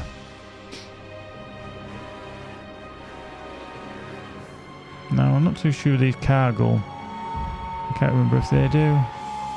Yep, they do. That kind of knocks your ability down a little bit to get the crit in.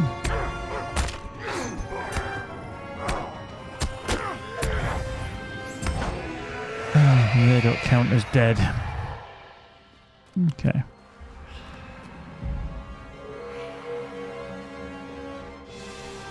Drunken Prime or Drunkling Prime.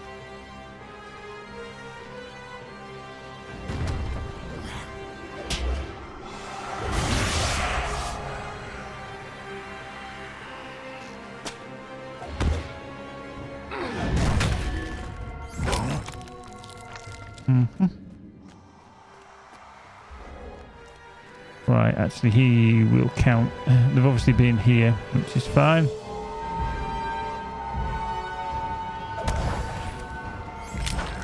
That's 3 of 6.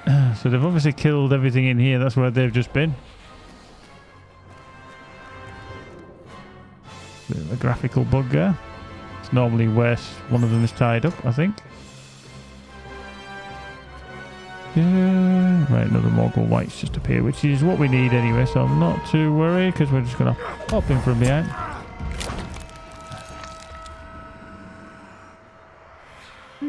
Got a Wanderer.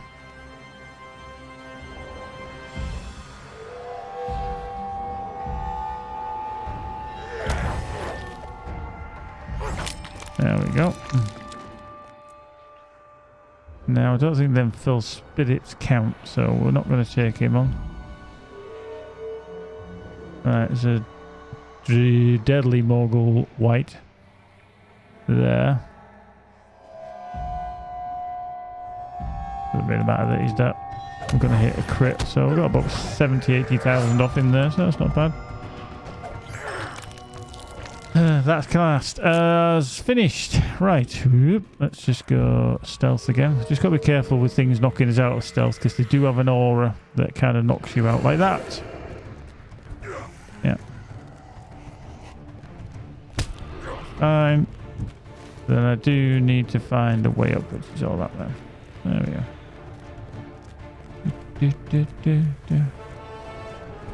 Oh, hello. Ash. There was a blood witch up there looking. It's quite cool because you can actually look up and you can see them looking down on you.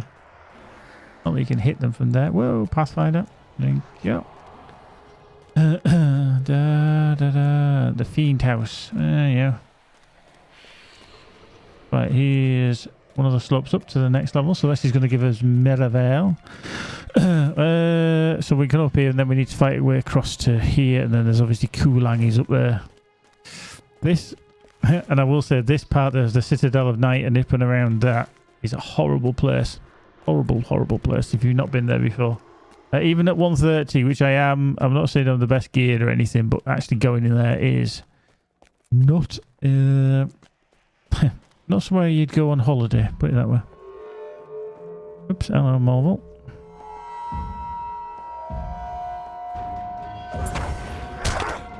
Boink, dead. Another stained bauble.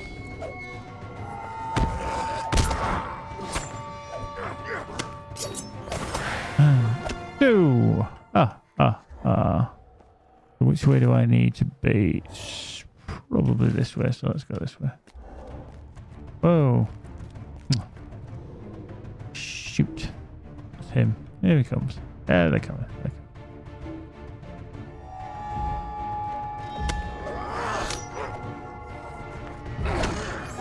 There we go. Dandy dandy. Avoid the bat. They are irritating. That's Dirthul.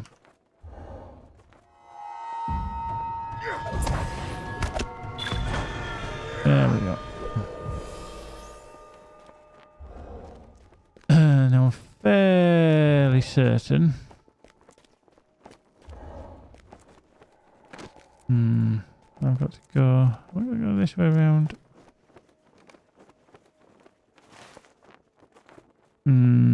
See if I go there, does that take me up that way? Or we're better off going that way. It's quite elaborate, the way that it's set up. I mean, Minas Anor was a replica to a degree of Minas Morgul. Oop. It's near. For God's sake. Got shit there. There we go. How many have we got? 5 or 6. We'll fight her, there's no point. Turn this one around now. Boom.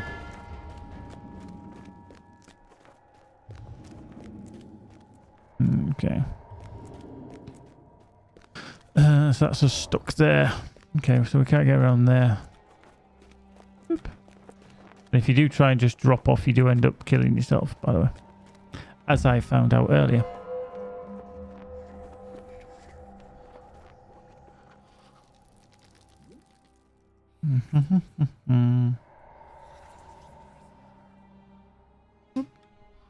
Oh, that did not allow me to get up there. Oh.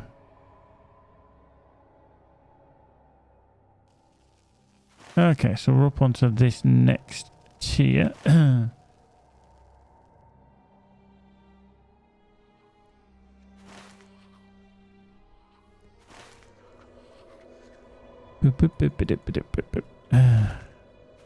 So killed all this lot, so we're going to go up the next level.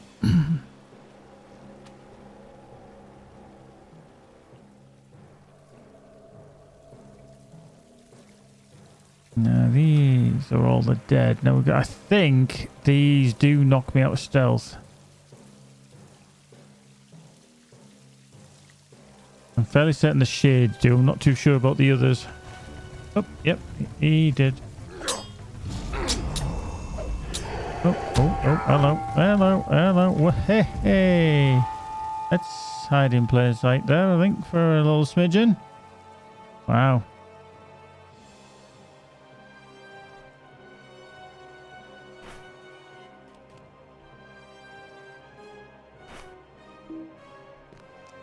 Well, this is one of the quests that I've obviously picked up that I haven't actually done yet. And slain Urukai. Okay.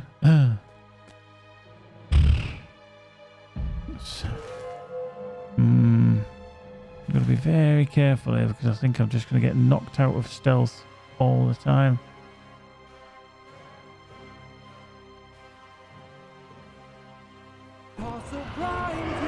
Annie Ramos, thank you very much, my dear, for being subscribed. Performances. I'm just going to get my ass kicked here, so I'm just going to be very careful. Let's go hit. No, that's it.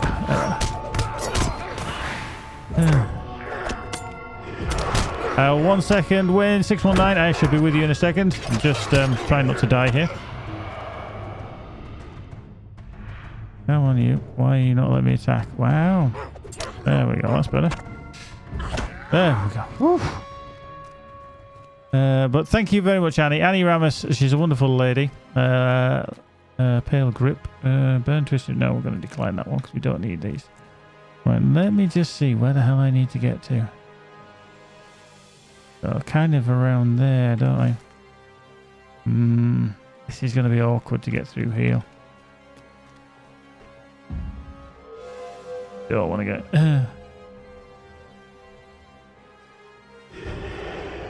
There we go. Hang on. Whoa. I've just realised something here. Dramatically bad.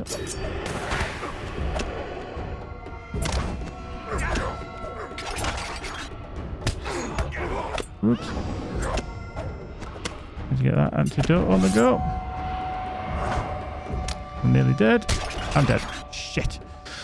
Right, I can revive for free here anyway, so that's fine. Let's just hide in plain sight. I'm just trying to get through this section, and it's an absolute nightmare because these things knock you out of stealth all the time.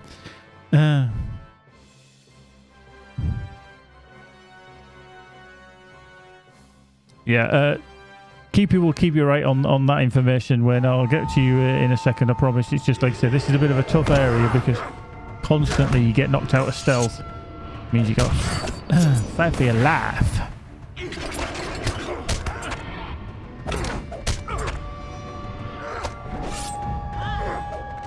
Let's just get that.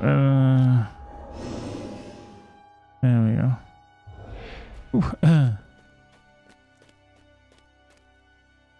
Mordor, you will have to buy. That is a separate expansion. So yeah, there's certain restrictions. Right, so that's the Baradathir, the Lofty Watchfort.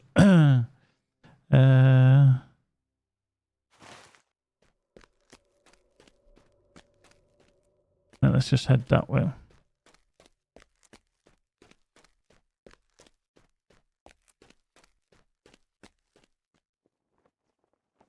Right, Mithrandan. Now I should be able to just jump over here, shouldn't I?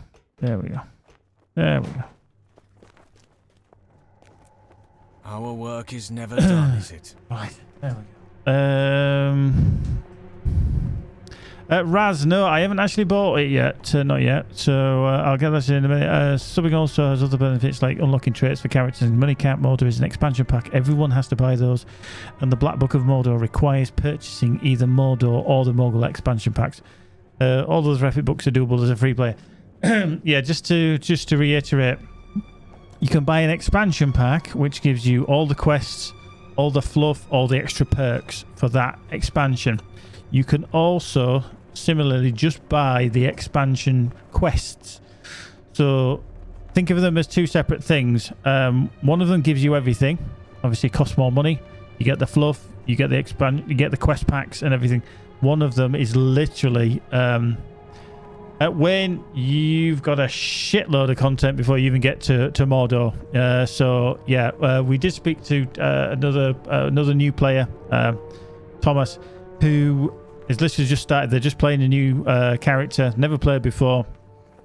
One thing we will suggest, if when it comes on sale, and it does go on sale from time to time, is what's called the 4-pack, which is basically the first 4 expansions for the game, and they're usually about £10 for that.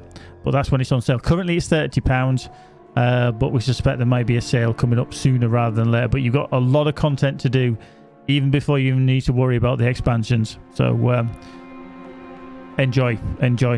Raz, just to go back, no, I haven't played any Three Peaks yet. The reason being, I'm a bit dubious with it, to be fair.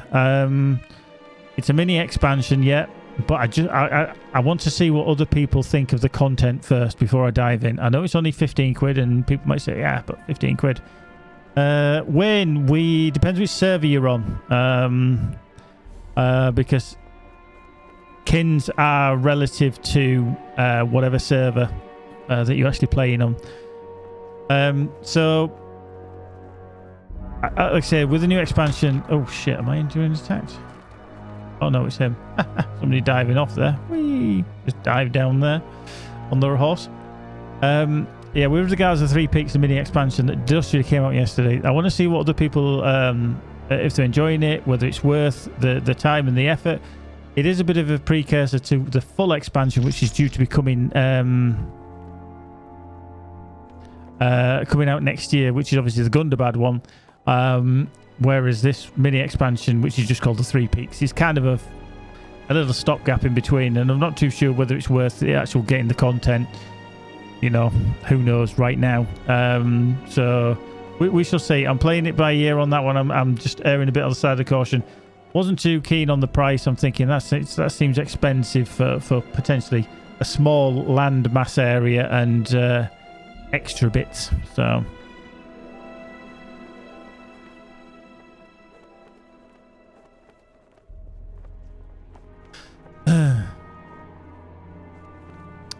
Right. See, that's what I was bothered. It actually felt like when, and it was a little while ago, when they released, if I go to Rovanian,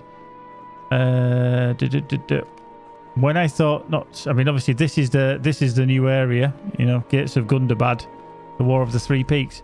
But when we came through Erid Mithrin, and then, you know, when they unlocked this bit, I was like, is that it?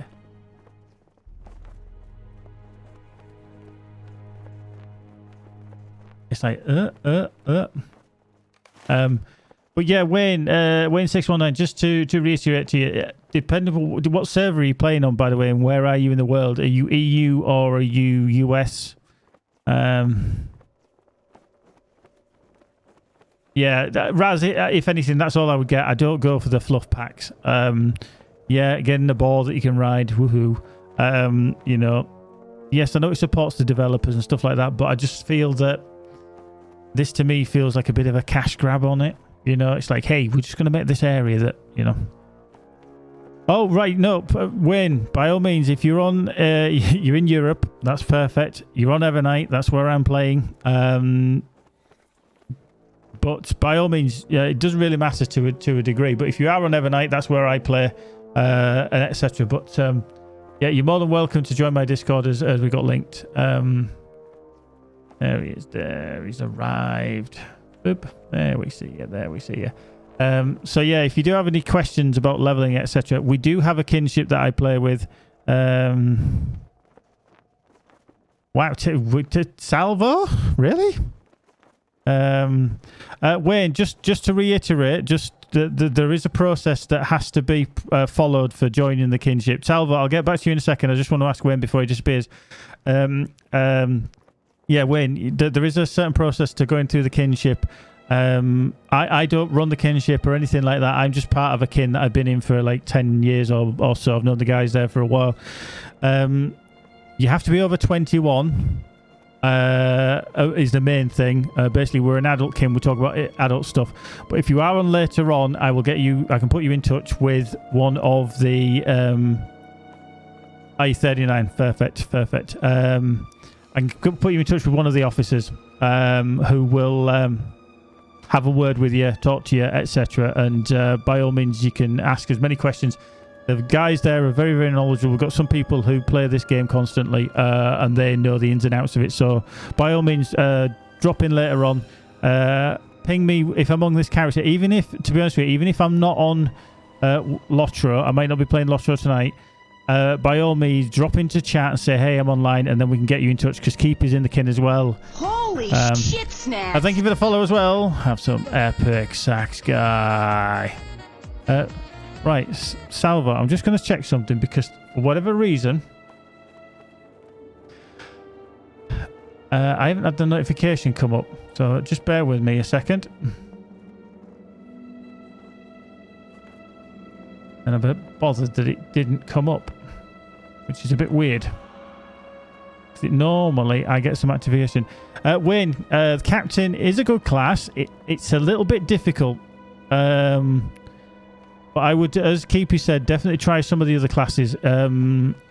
It's slightly more advanced as a captain than your basic classes.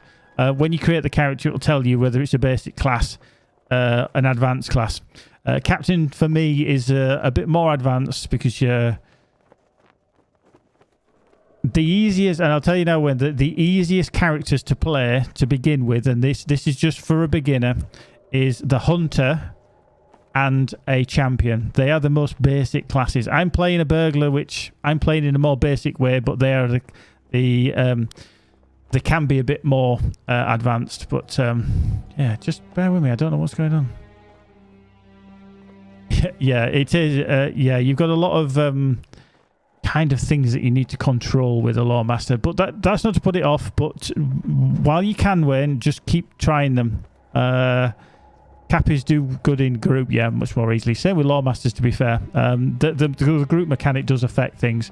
Right, just bear with me a second. Up. I do think a lot of people realise there's 2 versions of Three Peaks using the Blazon. Oh, really? Huh. I see, I can't answer that one, Raz, unfortunately. I'm like, okay. Okay, just I've got some notifications coming up, which is always annoying.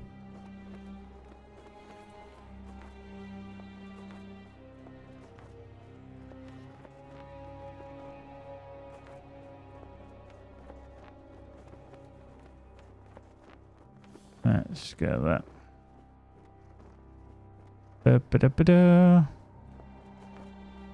Aha. That's really annoying because that has not come up at all.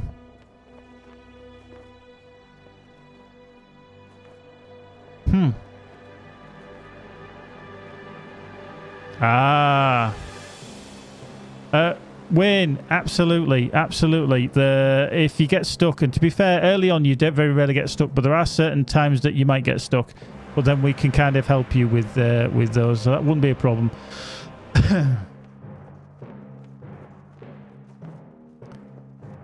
Wow.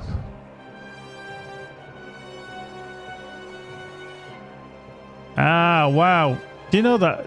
I've just found it after all that. For whatever reason, it hasn't come up. And that's really, really irritating me. But Salvo, thank you very much for that. That is absolutely superb. Much appreciated on that. Do you know what?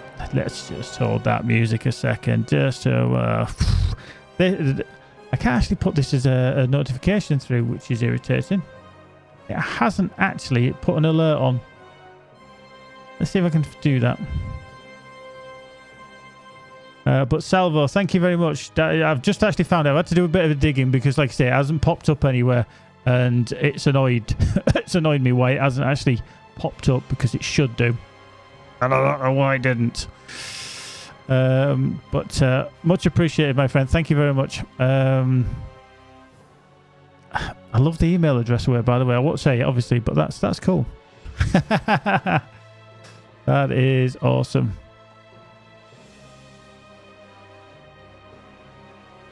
Currently, I'm at cap. I'm at level 130 on this character. I've got several characters. I've got 2 accounts. Well, 3 accounts actually, but I've got I think 5 now at level 130. I've got a lot lower as well. So.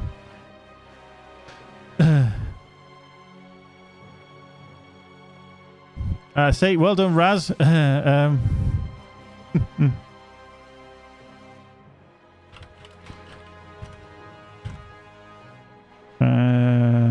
One second.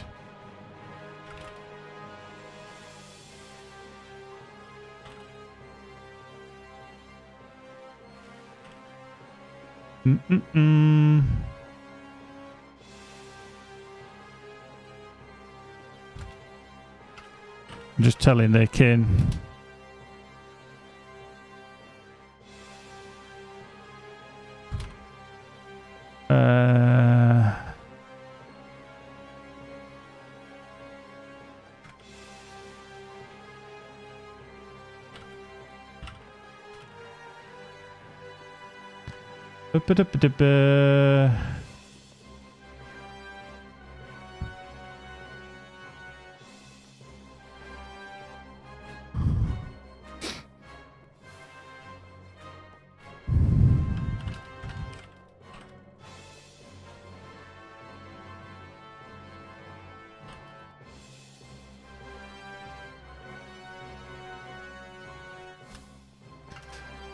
But thank you very much. Like I say, I'm going to give that round of applause and confetti cheer is for Salvo, because that is awesome. Thank you very much, my friend. You're more than welcome to stick around forever and a day for that. That is brilliant. Really, Shaq, is there people on this game? Yes, there is. Absolutely.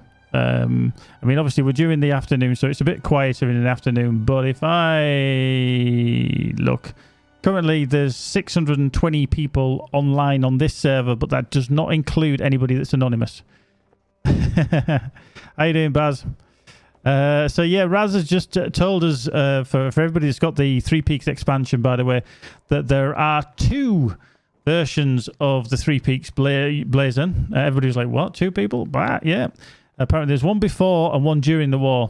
During the war has even more quests. But apparently, yes, if you go and use the blazon behind the new Quartermaster Barterer, it changes the entire map, apparently.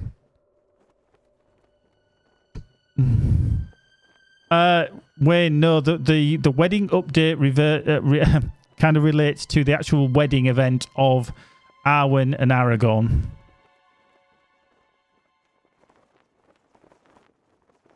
There we go. So hopefully that answers that question. Right. So we're just going to carry on with this. Obviously, this is our... you know, that's... Oh. Yeah, I need to check that out, but because I did not get a notification there.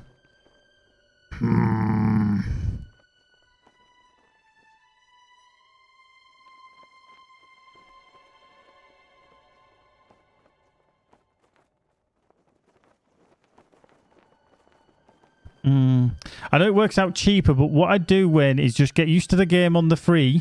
Okay, just initially, just while you get your feet up, you know, and come, you know, find your feet with the game. Because the last thing I'd want is anybody to spend a load of subscription money, and then go, do you know what? I don't really like it. I just feel like I've wasted a few quid. And that's not to say you won't like it. I'm not trying to put you off. I'm just trying to save you money in case you shouldn't.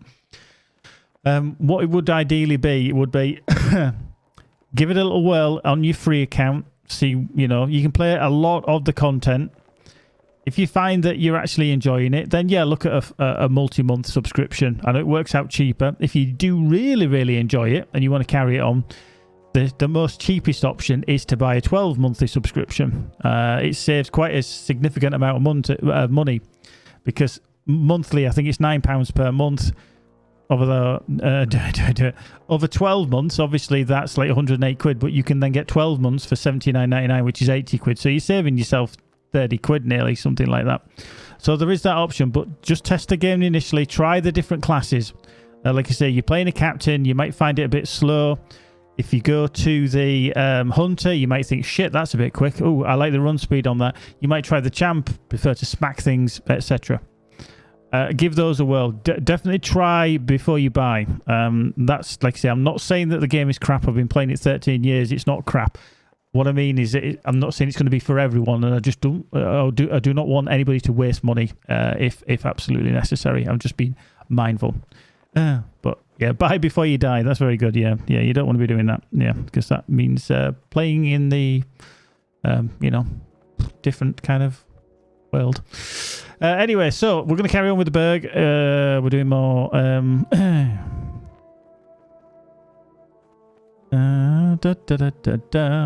Right, return to the north. No, that was not for me, nor Kuralang. We and some others decided to remain in Gondor, aiding Elisar as we aided Aragorn. It was the king's wish that we help Prince Faramir make safe his lands, and so here we are. I was charged with scouting the old libraries of the city, a sad errand. It was Valadis, Isildur's queen, who assembled there a great library of Númenorian lore, but the books of Númenor were burned with the coming of the Nazgul, and when Queen Valadis learned of Isildur's death on the Gladden Fields, she never again came south. What few records escaped the torch were brought to the other archives in Gondor and Arnor. The libraries of Minas Ithil never once again thrived as they once had, and when the Nazgul once again claimed the city, they filled the ashen shelves with tomes of evil and scrolls of foul ritual. I entered those dark archives and found them accursed. They are touched by a sickness, Gazbo. I do not mean a pestilence such as that which befouls the swamps of Argonath in Gorgoroth. It is no plague, nay, it is a sickness of the mind. I walked those aisles and beheld dear friends of mine, now departed, as if they had lived still. Calerent. Mithrandir shakes his head. Now it was not he. It could not. Bouncy. It cannot have been nothing more than a trick, but it was cruel, and I could not stand such torture for long. I heard whispering in the darkness, and dared search no further. Something in that archive brings to mind our past experiences and seeks to turn them against us. Beware if you go that way, Gazbo. Each of us has sorrow enough behind us that such a weapon could be used against us with such precision and prove deadly.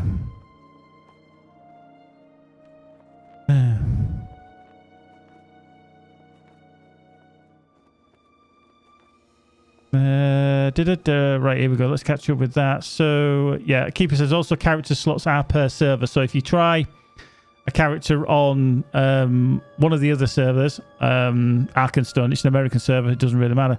You could try if you like that there. If you feel like good, create a character on your main server. Right, I do 12 months, but oh yeah, Oz dollars is terrible. My renewal was $144. Oof. Hi, I just 400 SDR and I want to know if I was useful to unlock the gold limit early on.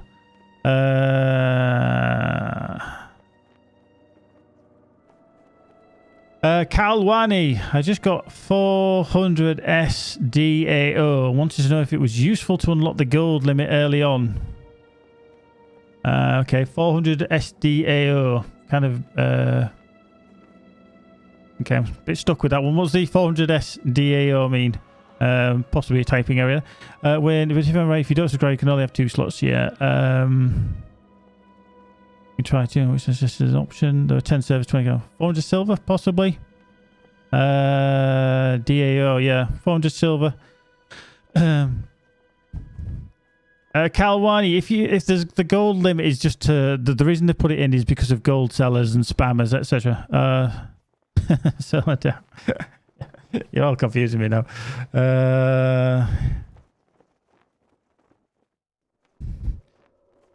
Sexual deviant, absolutely original.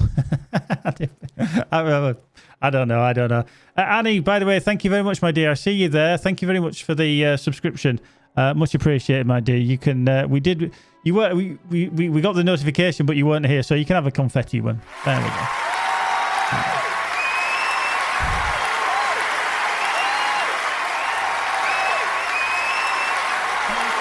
There you go. That's for Annie. It's a test alert.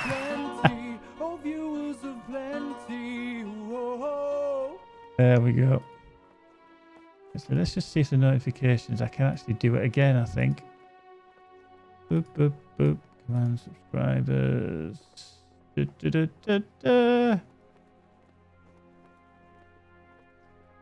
go. Thank you very much, my dear. Thank you. So as well as getting into this game in 2020. Oh, sorry, when would it be worth doing that buddy subscribe first once get 6 class up if I enjoy the subscription further?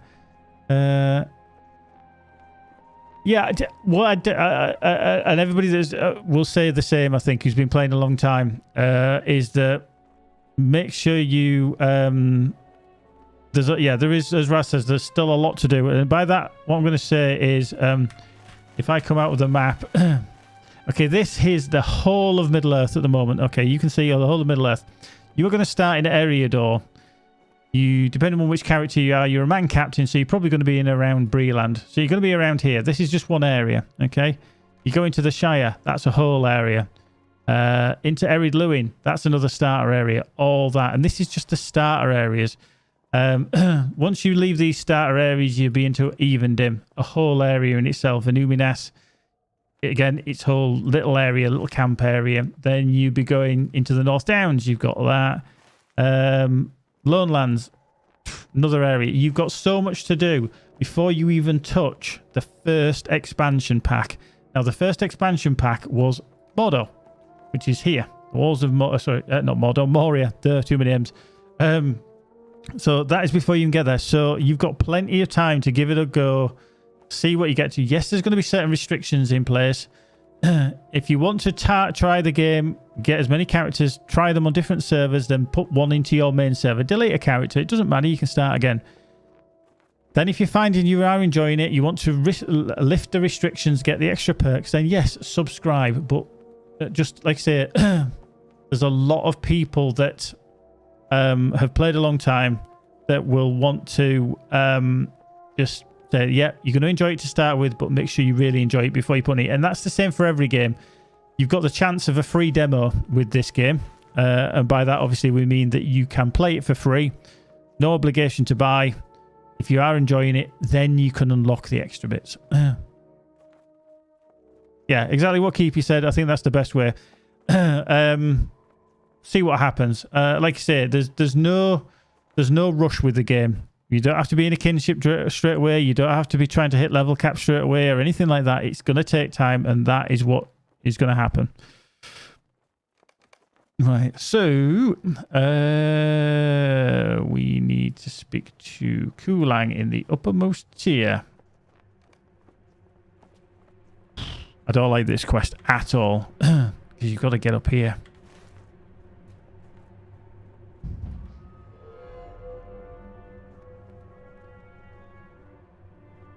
Exactly. Yeah, there's no rush with it. There really isn't. And they've actually just released basically new content with the 3 peaks, which is called missions, which means anybody from level 20 to a level 130 can play together on these various missions, but they seem to be quite short. I've not played them again myself, but just to reiterate, and Salvosa, thank you very much for your tip that you sent me. That will allow me to obviously buy the expansion, and then we can try that later on with that in mind. So that will be fantastic. Thank you very much. We will look at the new content very, very soon. But is Arnor better than Ithel? They are the legendaries, aren't they? Arnor and Ithel. I'm on Arnor for the legendary servers. Mistweaver's like, whoa, caps lock, watch out. Warning.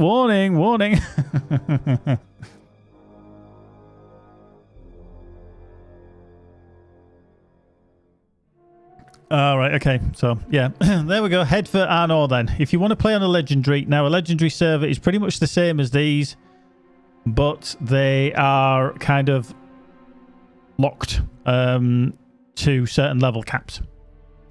But everything go VIP Aria 220 world point 230 start rating under 2 hours. Do you know, funny enough, Raz, we actually have a kin member who actually did that fairly recently. Now, to be fair, they've got a very, very high level hunter. He raids all the time. He's into Remocant nearly every day. And he had a minstrel that he's played on and off. However, he literally went and got a captain and then went, boom, Valard it 120, leveled it, boom, boom, boom.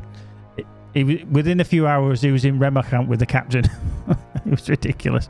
But there is a way to skip all the leveling. However, for anybody that's new to the game, do not worry about skipping it. What you need to do, and I say this for everybody, level characters.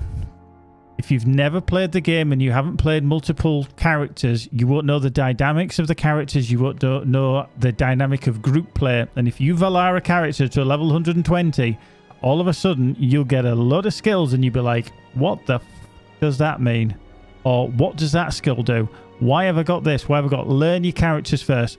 Because I'll guarantee if you try and then go into a raid and then the people in your group are screaming at you to fire off, say, Oathbreakers, and you haven't a clue what an Oathbreaker is, you won't last in that group very long. And you don't want to have that wrong impression of the game that people are like, you know, if the guy didn't even know what Oathbreakers was, that kind of thing. So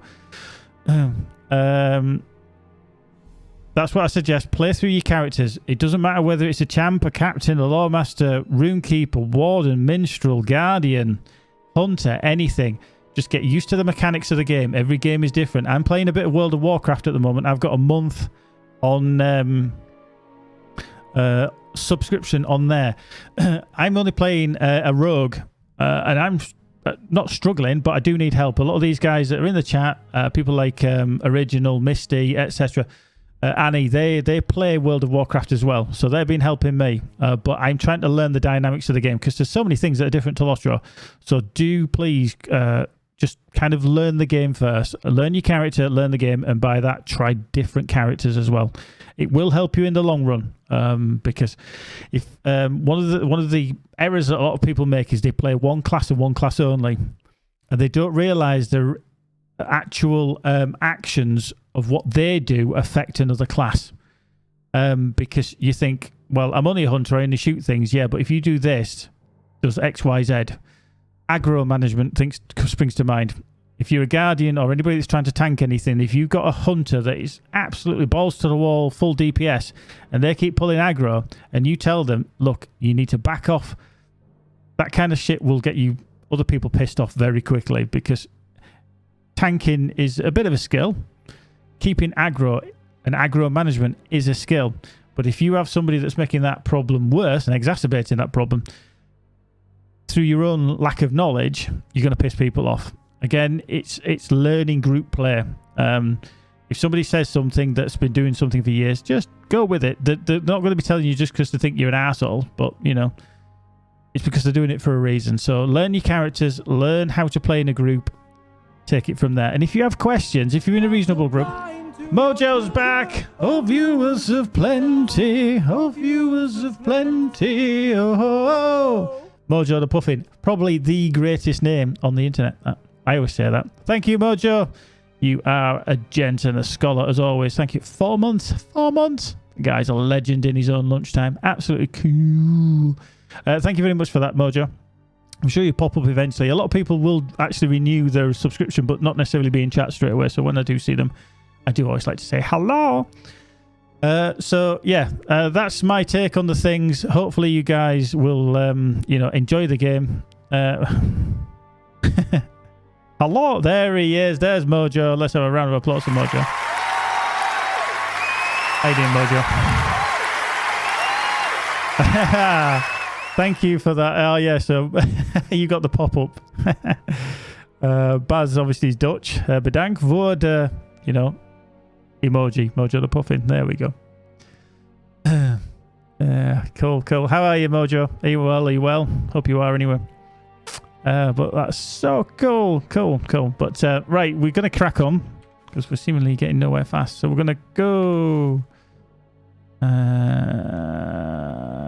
this is the lofty watchfort. Does that bring us out up there? It does, doesn't it? Yeah, let's go up. Pretty busy at the moment. Yeah, it's coming up to my busy time at work as well, which I'm not looking forward to. Right, let's just do that. If you want to follow me on all the other socials, by the way, I am available on YouTube. I am on Twitter, which is my main social media. And also, that's my Discord. Jump in there as well. More than welcome. John's in. Boom. In he goes with a level up to newbie. Right, there we go. Straight away, I'm into combat. I don't know why they put these outside the door. I really don't. It always takes a little while because you always lag to start with.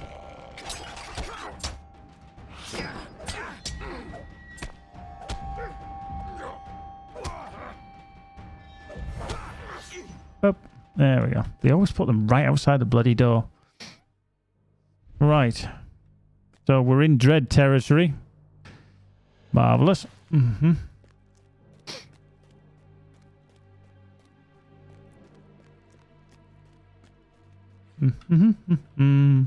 So we are nearly, as you can see, the Tower of the Crescent Moon there. We are nearly at the top of Minas Morgul. So maybe half an hour ago we were looking at it.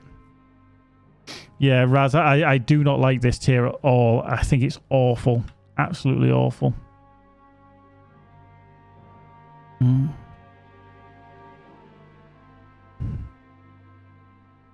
I think some of the actual, like these Curon Dread Guards everywhere, these are bad enough anyway. I actually got into the Lofty Watch fort bit, and I still had only common damage. So obviously I was taking on these Curon Dread Guards, and they were kicking the shit out of me because of the reflect damage.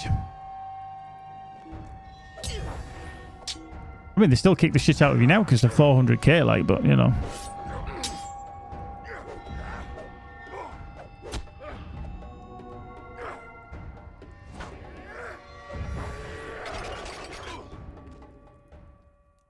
Right, I get that chest. The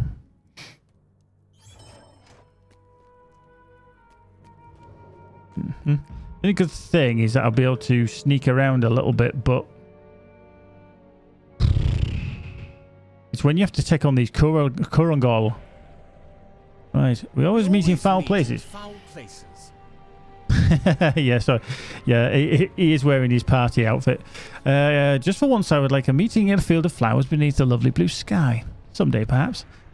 Even then, I should not trust it and would suspect the flowers of hiding some creeping danger in the sky of turning stormy without warning.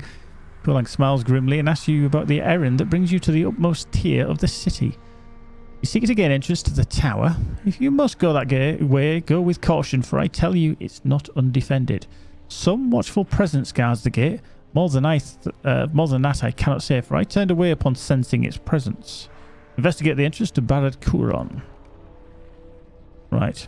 So some of these things will knock me out of stealth. I'm thinking or hoping that some won't. Because there is a dread. But yeah, this is his party outfit with the party hat. Hey. Wouldn't you be a bit afraid if a burglar popped out of the shadows, out of stealth, wearing a party outfit and then was just trying to stab you in the head?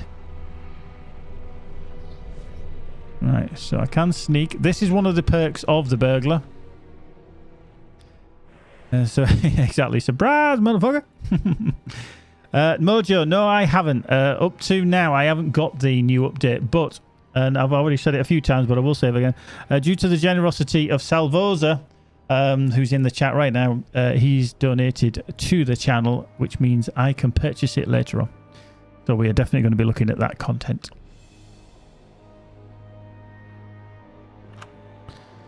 You found another rare treasure chest of Mordor. Right, let's just open that up. There we go, get rid of that. We don't want that rune. Just going to drag these down here because these are things I am going to put into my shared balls. Shared balls. That was not what I meant to say. Oh, Raz, no worries, dude. Take care. Yeah. Thank you very much as always for dropping in. I know you're obviously way down in the land of Oz, but thank you as always, my friend, for dropping in. Good to see you. Good to see you. Take care. Right, there we go. No worries, Keepy. Annie, you should. Oh, I mean, I've got a cat, but me and Magic have got a cat. I've had two cats before. One called Pink. She's still alive, and one called Floyd. Unfortunately, Floyd passed away a few years back with cancer. And he was the same. As soon as you moved, your ass has been making wonderful heat on the seat.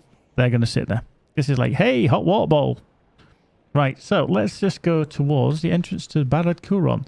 The watchful presence stands guard at the entrance to the tower, barring passage. There we go. Watchful presence regards you coldly, its malice coalescing before you a solid wall of impassibility. You're reminded of the spirit in the watching stone outside the cavern of Nargroth, but this presence has a different feeling than Zagorog. There was a mischievous bent to Zagorog's evil. Here there is an order, A reverence for rules and commands and the other spirit of your acquaintance did not possess. None but Gerzul and their servants may pass, the spirit whispers in your mind, and you see an image of Gothmog standing before the tower, making known its pronouncement before the watching stone. The spirit in the stone serves Gothmog and will carry out his command. The watchful presence is unmoved by your need and bars your passage. So we ain't getting in there, are we? No. Well, let's just go stealthy McStealthy again. Just keep to the shadows. The guarded court.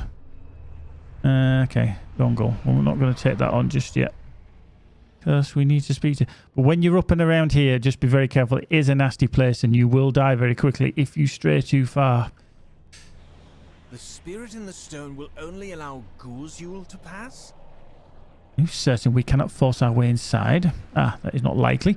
Watching stones possess a strange power and physical force will not generally overcome it. Perhaps Mithrandir can work some wizard magic to let us pass this barrier. Unless you know of a Gerzul that might be willing to accompany us past the watching stone, Gazbo, I can think of no other way. Right, so we've got to talk to Mithrandir again. Okie dokie.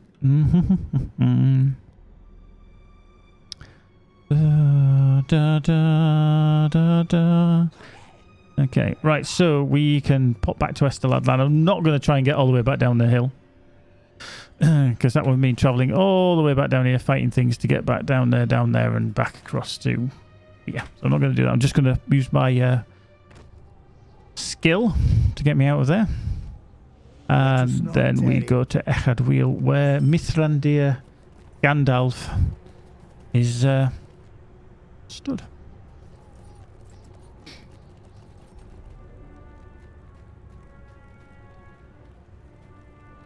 There we go.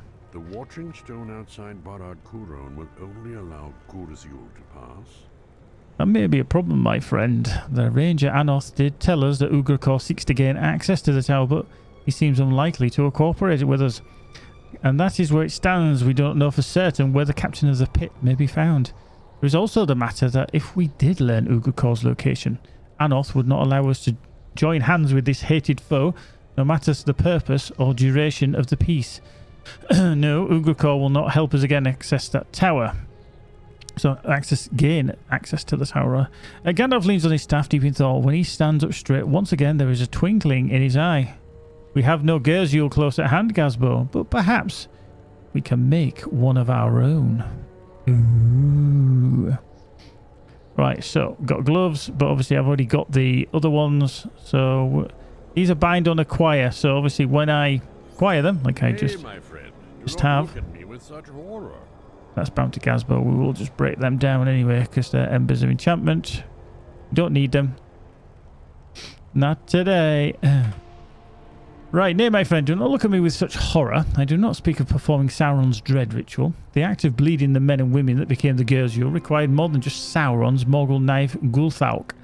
He needed also a will of evil, and be glad that this is not a thing we possess. But we do have in hand something else. The wizard opens his satchel and possessions and removes an unpleasant artifact. The Mask of Karazgar. The Weeping Warrior dogged our steps in the North, Gazbo, and he inflicted much pain and sorrow upon dwarves and men.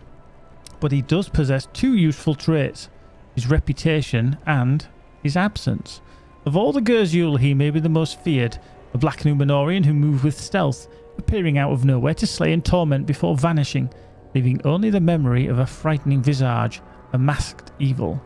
He captured dragons and brought them to Sauron. It is long since we have seen in Mordor. Rumour of his cruelties in far-off Rhûn will have spread even here. I think the spirit of this watching stone will know of the Weeping Warrior and his exploits in the east and in the north, and I think too that we will not have seen him in long centuries, if at all. Were you to wear the mask, the spirit would no doubt see through our deception. But if another were to wear it, perhaps one of the Kundalar, who rarely come to the Vale, who is to say that the spirit might think? And if Karazgar were to bring a powerful prisoner to Gothmog, the very stout axe who has proven so troublesome to Gothmog's schemes, would the spirit not allow both of them access to the inner sanctum? What has your friend Eorzan gotten up to of late, Gazbo? Is he still as wily as he ever was? Go to Minas Tirith and speak with the gossip monger Meldir just inside the entrance of the city. He will know where the Easterling has come out of Gorgroth have gone. So talk to Meldir just inside the entrance to Minas Tirith. Right. I think the problem we have with that one, I'm just going to see if I actually have the skill to...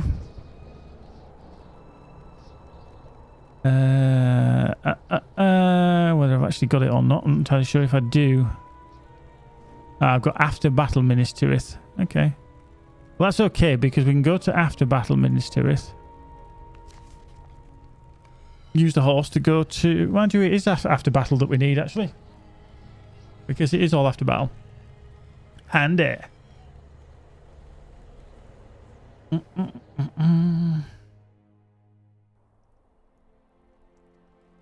Right. Right. Melody is over there. That Rose Girls, to be honest with you, I've not played it yet. I haven't got it as yet. Obviously, it was released yesterday. I was hanging off for actually getting it, but Salvosa from the chat has generously donated to the channel to allow me to get it, so I'll probably get it later this afternoon. So yeah, I haven't tried it yet. We will have a look at it and then go through some of the content and see how good, bad, or indifferent it actually is. I always have to laugh at this guy who's pushing this bloody wheelbarrow around because those wheels do not turn. No wonder it's so freaking difficult for him. I feel sorry for him.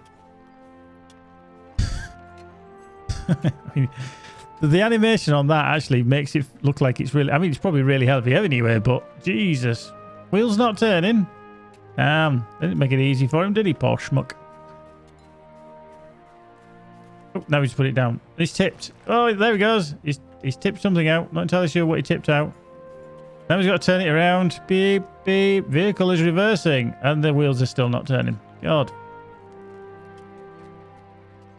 Now, to be fair, I mean, there's nothing in it, obviously, but he actually does walk quicker with nothing in it. So that's a cool little touch that you don't always notice. He's actually moving quicker. I'm actually waiting to see where he goes. He must go here to maybe... Is it where these guys are? There he is. So he dumps it on the floor. This guy starts shoveling stuff sort of in his general direction. He stops because he's knackered.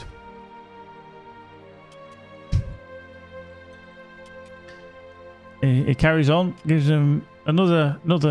Oh, he's having a good dig with that spade, isn't he? There he is. Oh, now he's like, he's had enough. I'm saying, oh, there he goes. Oh,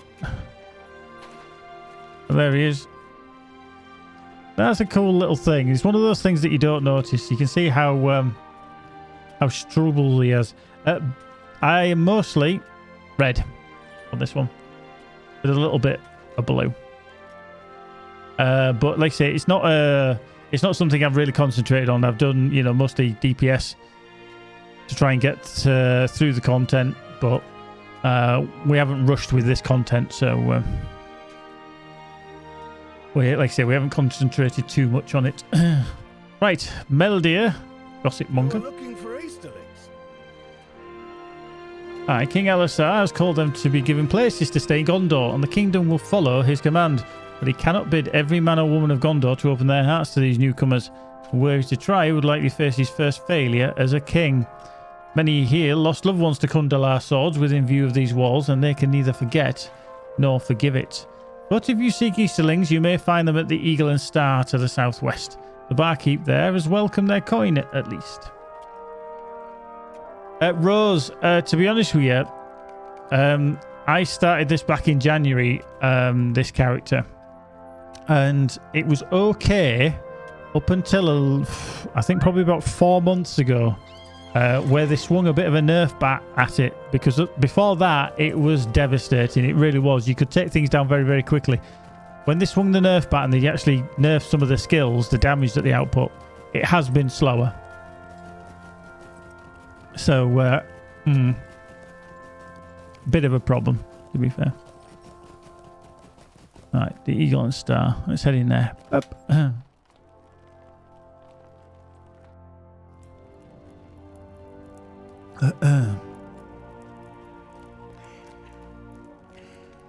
Right, here we go. Eorzan watches the guard lead in suspicion. Okay, there's Eorzan. So you are still alive. Good for you. When last I saw you, you planned a foolish raid upon some stronghold in Mordor, thinking a disguise might keep you safe. It seems the advice I gave you proved helpful, for you live still. Are you here to thank me for your survival? Know that I am Know that I am Eorzan, the unrewarded, and will gracefully accept whatever coin or treasure you balance against your life. Eorzan's eyes narrow when no reward is forthcoming, and then narrow further when you tell him you need his help gaining access to the tower atop Minas Morgul. You only come to me when you need something, Gazbo. Am I to dress up as one of the Nernoth as you did before? For I will not. I led the Kundalar into battle. Men followed me to war, even to death. And if my star has fallen low, it will rise again. I wear these garments now, but in time I will again don my shining armour and lead men to victory. Keep your base disguise.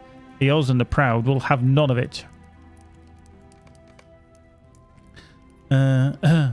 Eorzan does not know the disguise you had in mind.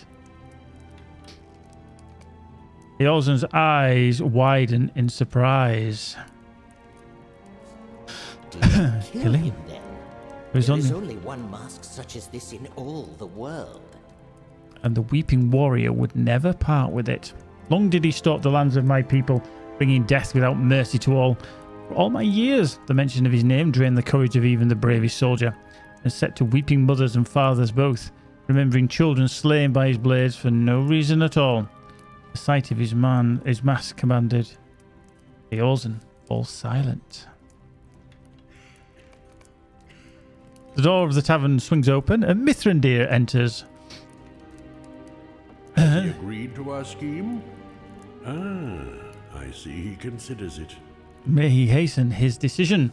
How much time does he think we have? But there is another here with whom I would have you speak. Did you not notice him enter?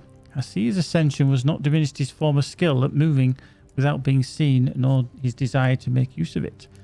Unless I miss my guess, he will be in the furthest room, Gazbo, in a darkened corner.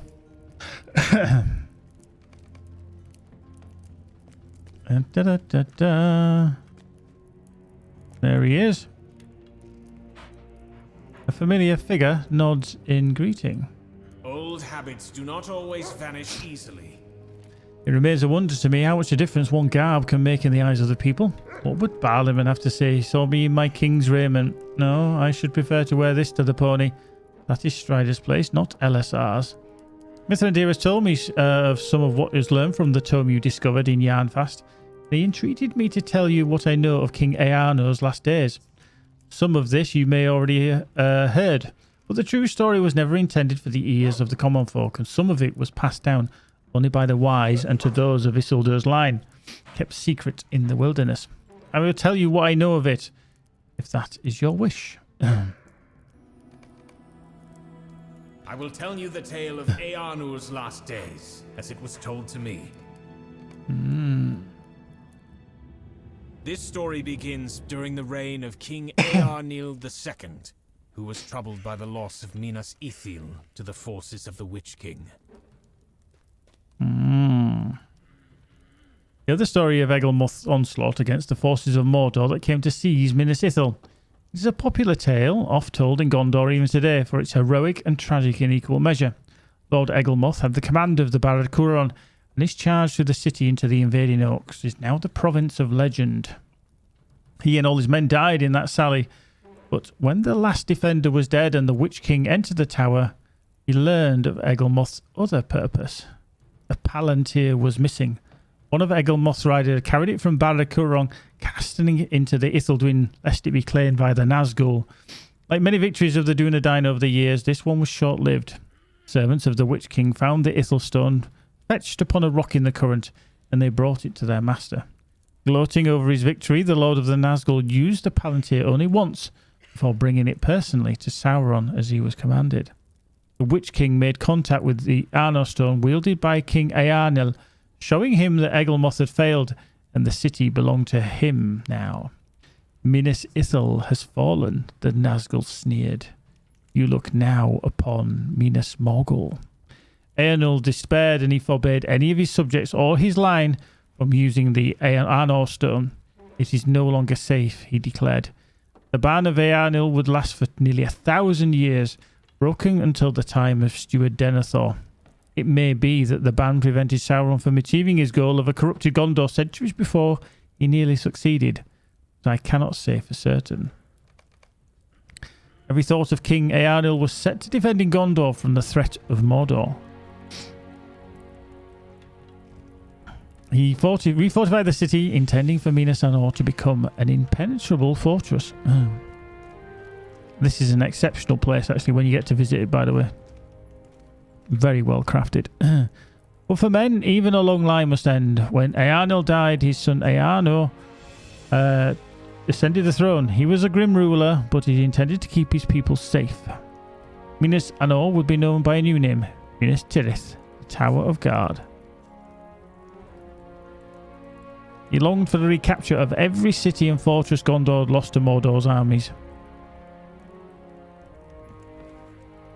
Perhaps that is why he allowed the messenger entrance to his halls. Hail, guests, you are welcome in the hall of my fathers. Say you so? I do not feel it, O great king. Say on, then. I bring greetings from my master, he who is the captain of night and the ruler of iron. Know him too as the king of Minas Morgul. He has unfinished business with thee. Ooh. What business? I do not treat with such as he. Well does he know it. He saw you from across the field of Fornost. And you fled before him. I did not flee. It seemed to my master and to all who saw it that you fled in terror of his mighty presence.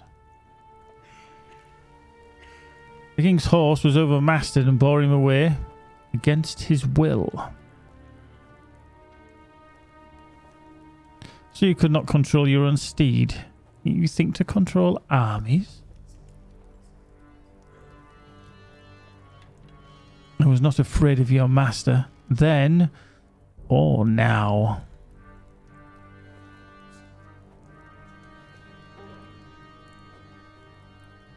What is the message you bring? Deliver it and then be gone. It is this.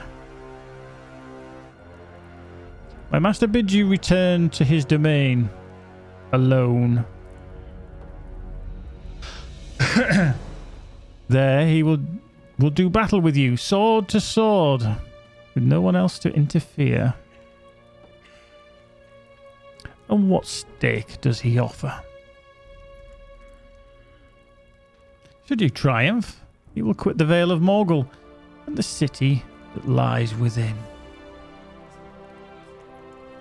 And otherwise, I will not give him any of my realm if that is his hope. Any?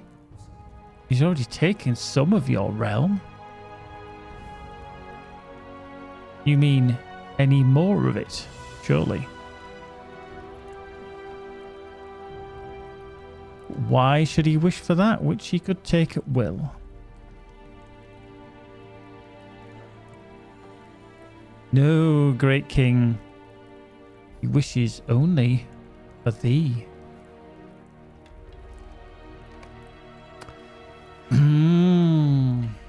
Eärnur was a hot of temper and surely would have ridden forth at once were it not for the intervention of his advisor, Mardil. A wise man and studied, Gondor remembers him as Mardil the Good, and his actions on this day forestalled some measure of doom. Not forever, alas, but for a time. Mardil stepped forward. We know who your master is, he declared. We know how much we can be trusted or how little. If he is so eager for this combat, let him ride here to the Tower of Guard and show his true worth before all. The emissary bridled at this response and departed, But his anger was as nothing compared to the wrath of Earno. He brooded and raged in the time that followed, but whenever the thought to dare the shadowed vale, his steward was on hand with soothing words and reminders of his duty. The Morgul Vale remained silent. So passed 7 grim years, 7 years following the day that he first came to Minas Tirith. The messenger returned. This time, he was not alone.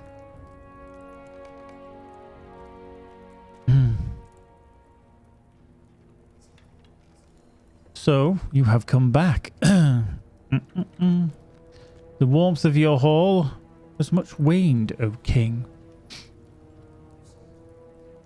I bear again my master's behest. It has not changed. Why should our answer then? Time, it weighs on you. Heavy is every year that passes. You have had time to think upon your faint heart. No, my lord, peace.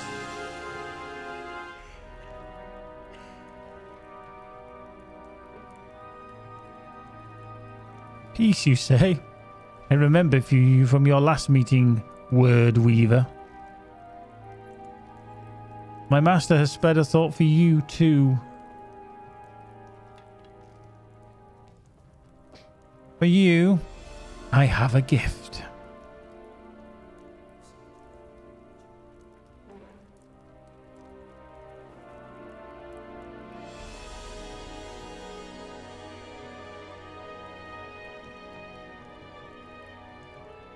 Egglemoth?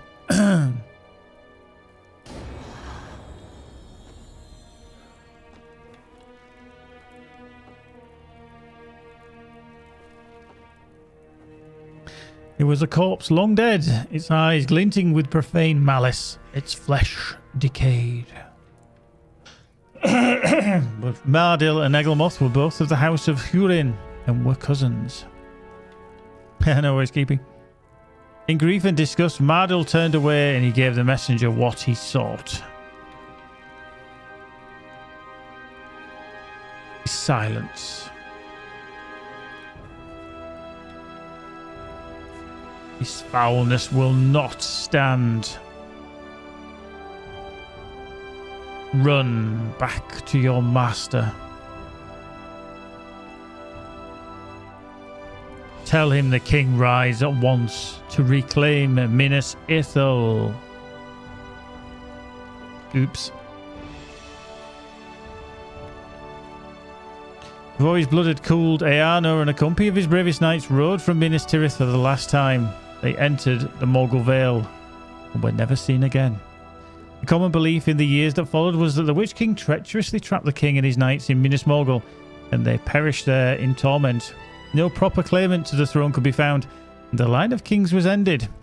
Mardil did not don the crown himself. Instead, he became the first of the ruling stewards, swearing to govern Gondor only until the king returned. And you know how that tradition reached its ending, Gazbo.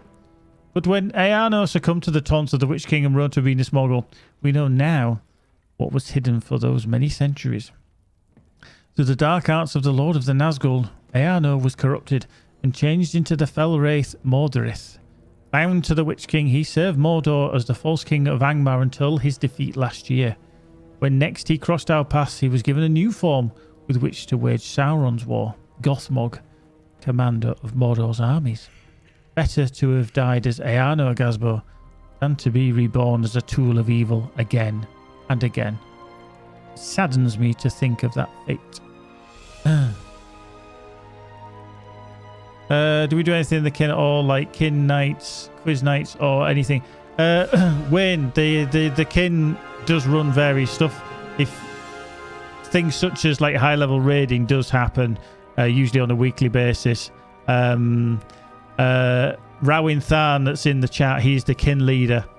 So if you do have any questions, then he will be able to answer them for you. We shall finish now.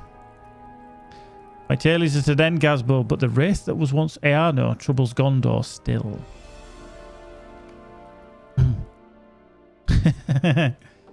Yeah, I can definitely adhere to that one. Yeah, that usually happens. That is the tale, as it is known to the wise and to those of Isildur's line. But I would have you remember this, Gazbo. Whatever Earnor may have been, that man is no more. Do not let the knowledge of who he once was stay the punishment that is due. He is now wholly evil, and all of Middle-earth has suffered at his hands and those of his masters. Yes, the book quests are good to do. Sometimes it's good to follow them on level. You do get some nice quest rewards from them. Mithrandir has told me of his plan, and I will not speak against it, but remain alert. But I urge you to remain alert, Gazbo, for many centuries have passed since the Tower of the Crescent Moon last fell into the grasp of evil. Even Mithrandir cannot say what you might find within. Gothmog alone would be threat enough, but while Sauron held our attention, Gothmog had enough time to ransack Minas Morgul for its secrets. He may have prepared some defense or trap we cannot anticipate. I will give you one further warning. If the Kundalar Eorzan does agree to help you with this, remain alert for any sign of treachery. I believe he will aid you for as long as his interests align with yours. See that they do, and he may be worthy of trust. But if that becomes otherwise, fortune to you, Gazbo. I think you will need it. More agility, more vitality, crit defense, and resistance. Okay. Through me.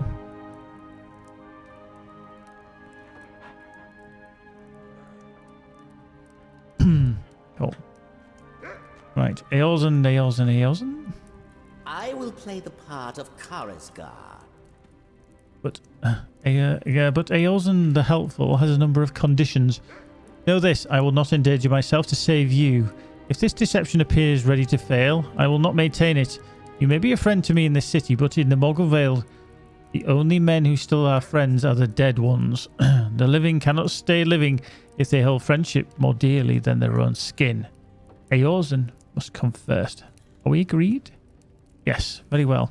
I did not escape the end of the war and the dungeons of the Dark Lord to die in the Morgul Vale. If that is understood, then I will help. Where do we need to go? Oh, you tell Eorzan to get to Echad-Wheel. Bez, I haven't tried it yet. We're probably going to be trying it later on. But Salvosa has generously given us the wonderful option to purchase it later. So yes, we are going to do that. Yeah, Wayne, the book quests are good to do. I did say, I don't know whether you missed it, but yes, they are good to do. You don't have to do them all. You don't have to do them specifically. I have some of the older quests on this character that I haven't even done, like volume 1, book 9, the Shores of Evendin, which is like a level 50 quest. So you don't have to do them all, and you can pick up further books out of sequence. So yeah, don't worry. Right, so Echad-Wheel in Mordor. We can head back there.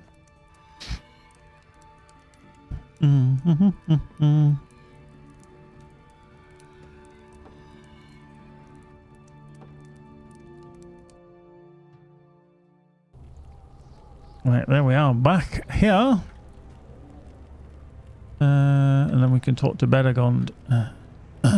They do, yeah, definitely on level. They do give really good items.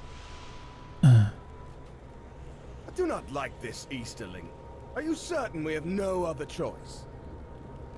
Where is he? There he is. The men here do not like me. It brings a smile to my face. To hear their whispers, to see the way they look at me with fear in their eyes. Why? Because it means they remember. Even fallen so low, Eorzan is not forgotten. If the cards had fallen differently, these others might be unwelcome guests in my own war camp, and they would not be free to whisper then. This man, this Beragond, he is a mere underling, but Eorzan was no man's underling. I remember leading my own band, strong Kundalar warriors who would live or die at my command. Perhaps that time will come again, but I feel my star is once again on the rise. After all, you will soon be indebted to me for this favour, as will many other powerful men. Why, Beragond's own prince will be in my debt, and perhaps then you will speak to me with more respect. Call me Eorzan the Prepared, Gazbo, for I am ready for this plan of yours and for a hopeful future.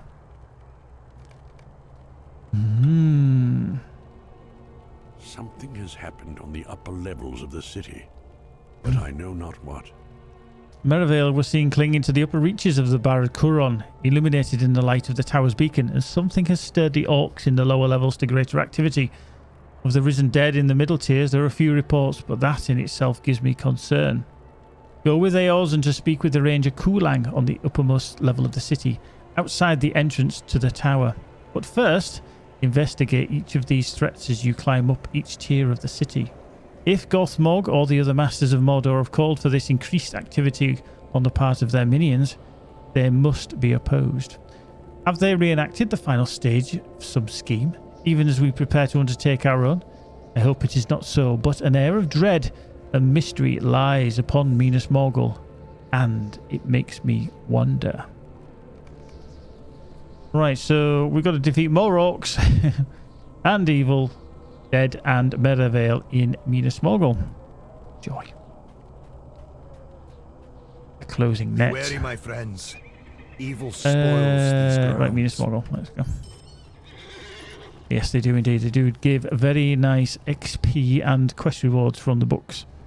But do remember, if you do them slightly over level, the quest rewards won't be as good because they're not. They're obviously for a certain level, and some of them are required in a fellowship to actually complete. But don't worry too much about it. I'm sure there's plenty of people who are either doing it or in the kinship can help you do that as well.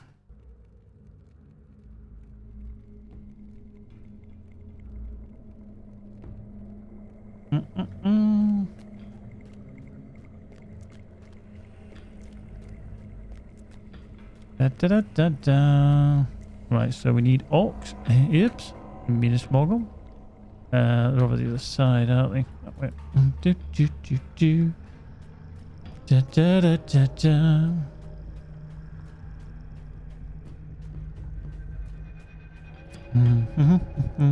Welcome everyone anyway, by the way. I don't want to miss anybody out, but Furlong, Keepy, Annie, CK, Jimmyson, Kalak, Mistweaver, Original, Rawinthan, Raz, Runic, and Talrion. Agin Ariadan, rather. Bezzy Streams, Cold Heart, Frodab, Gearboy, Handsome Brob, Idalara, Jinya. How are you doing, Jinya? Good to see you. Lolzo still here. Max Tass, Mirius, Mitsudux, Salvos, Tauntons, Thicker, Tycon, Ticton, you'll go that. V&K, Virgo Pros, and Wayne. How are you doing? Grandmaster Yoon's dropped in as well. How are you all? Welcome. Well, good to see you. Thank you very much for dropping in. We're going to be on just a little bit longer. Magic's on her way home from work. So we'll take a break and then we'll have some food and then we shall return later on. But we're just going to kill some orcsies just temporarily. Wow. It's a little bit on the laggy side. Thank you. Wow, that didn't keep up, did it? Wow. Boom. Boom. Boom. Dead. Right, Oxymore, Miss Morgul. Let's see. Yeah, there's another Orky down there. We can kill him. Gothmog Defender. It's a Defiler, not a Defender. Boom. Two. Another Gothmog Warrior. Just gonna wait until we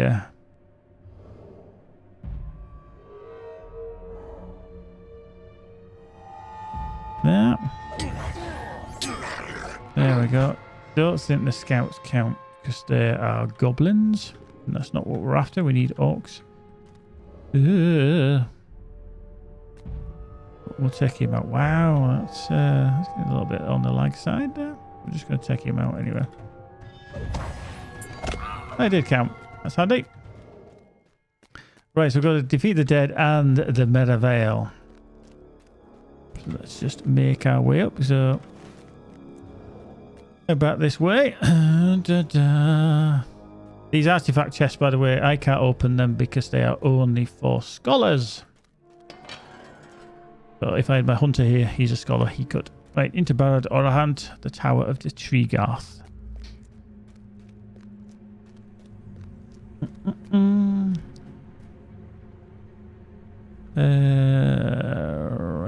the right pathway. Let's come into here and there. Choose normally the wrong one.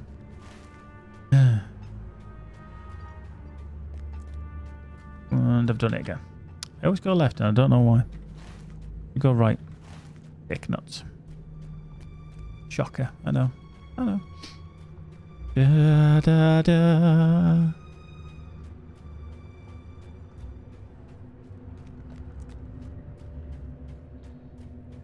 Da, da, da, da. Oop, that's the one.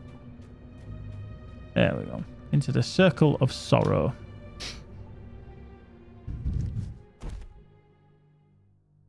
Oop.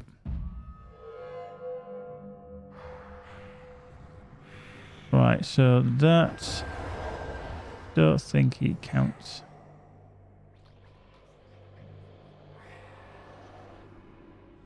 He will though. So let's take him out.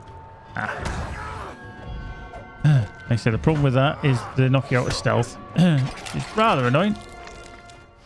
The other thing is, a good thing is around here as well. There are Merivale.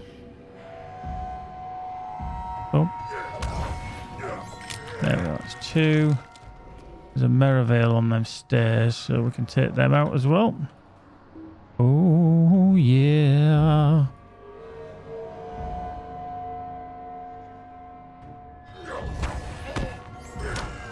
Right, and there's one up there as well, so we'll go plow along with that one. Boom.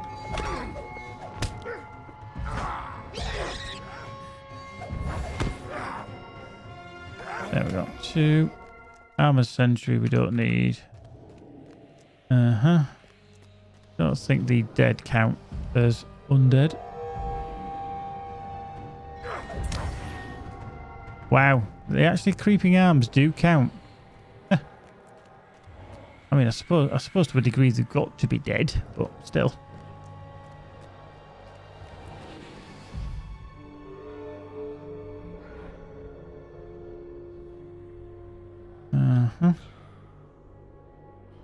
Okay, the moon towers I don't think count.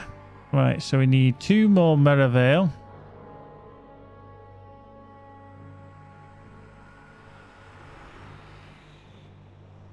Another Morgul White.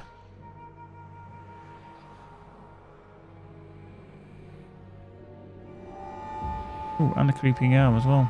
That's handy.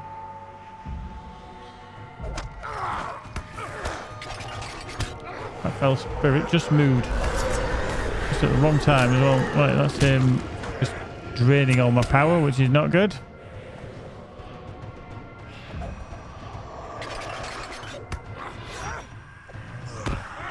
There we go. So that's them done. Go back into stealth quickly. Okie dokie. So we still need 2 more Merivale. And they are on the next level up. So if we get back down here.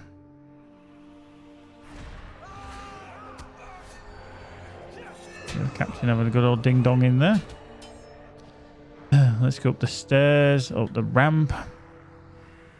Then hopefully we shall find some Merivale at the top. Come out of stealth while we're on this ramp. Should be okay. Oh, another Morgul White there. Sneaky. Ah, his aura just collared me there.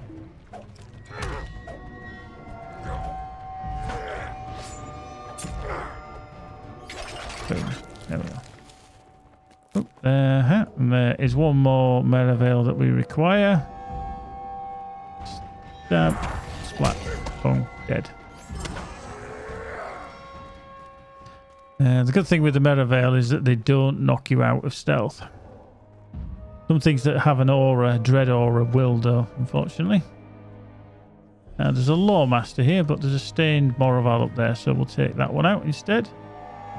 You can turn around. Let me stab you in the back. Thank you.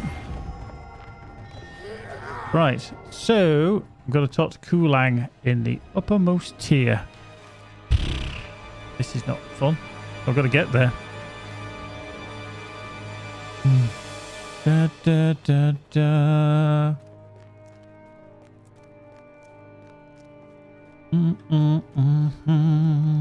Up we go. go up into this level. Fairly certain that... okay.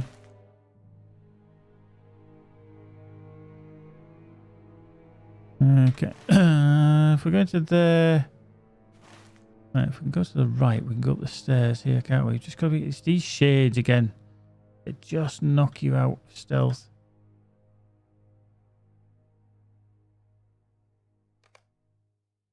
No worries, Keepy. Yeah, we shall be back on later on, I'm sure. But take care, dude. We'll see you soon.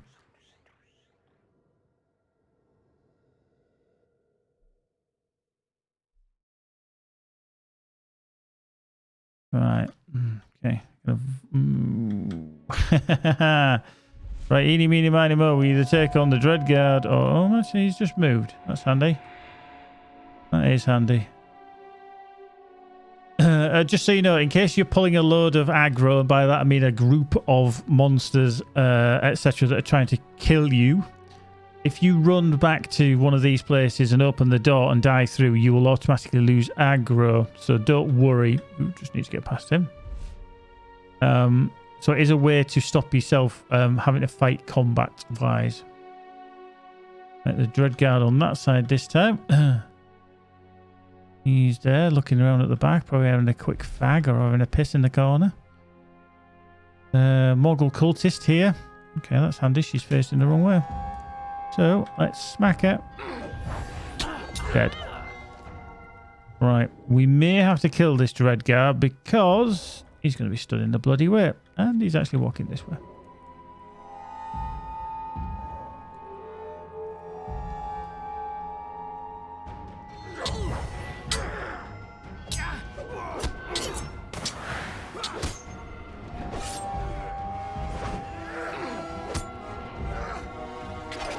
There we go.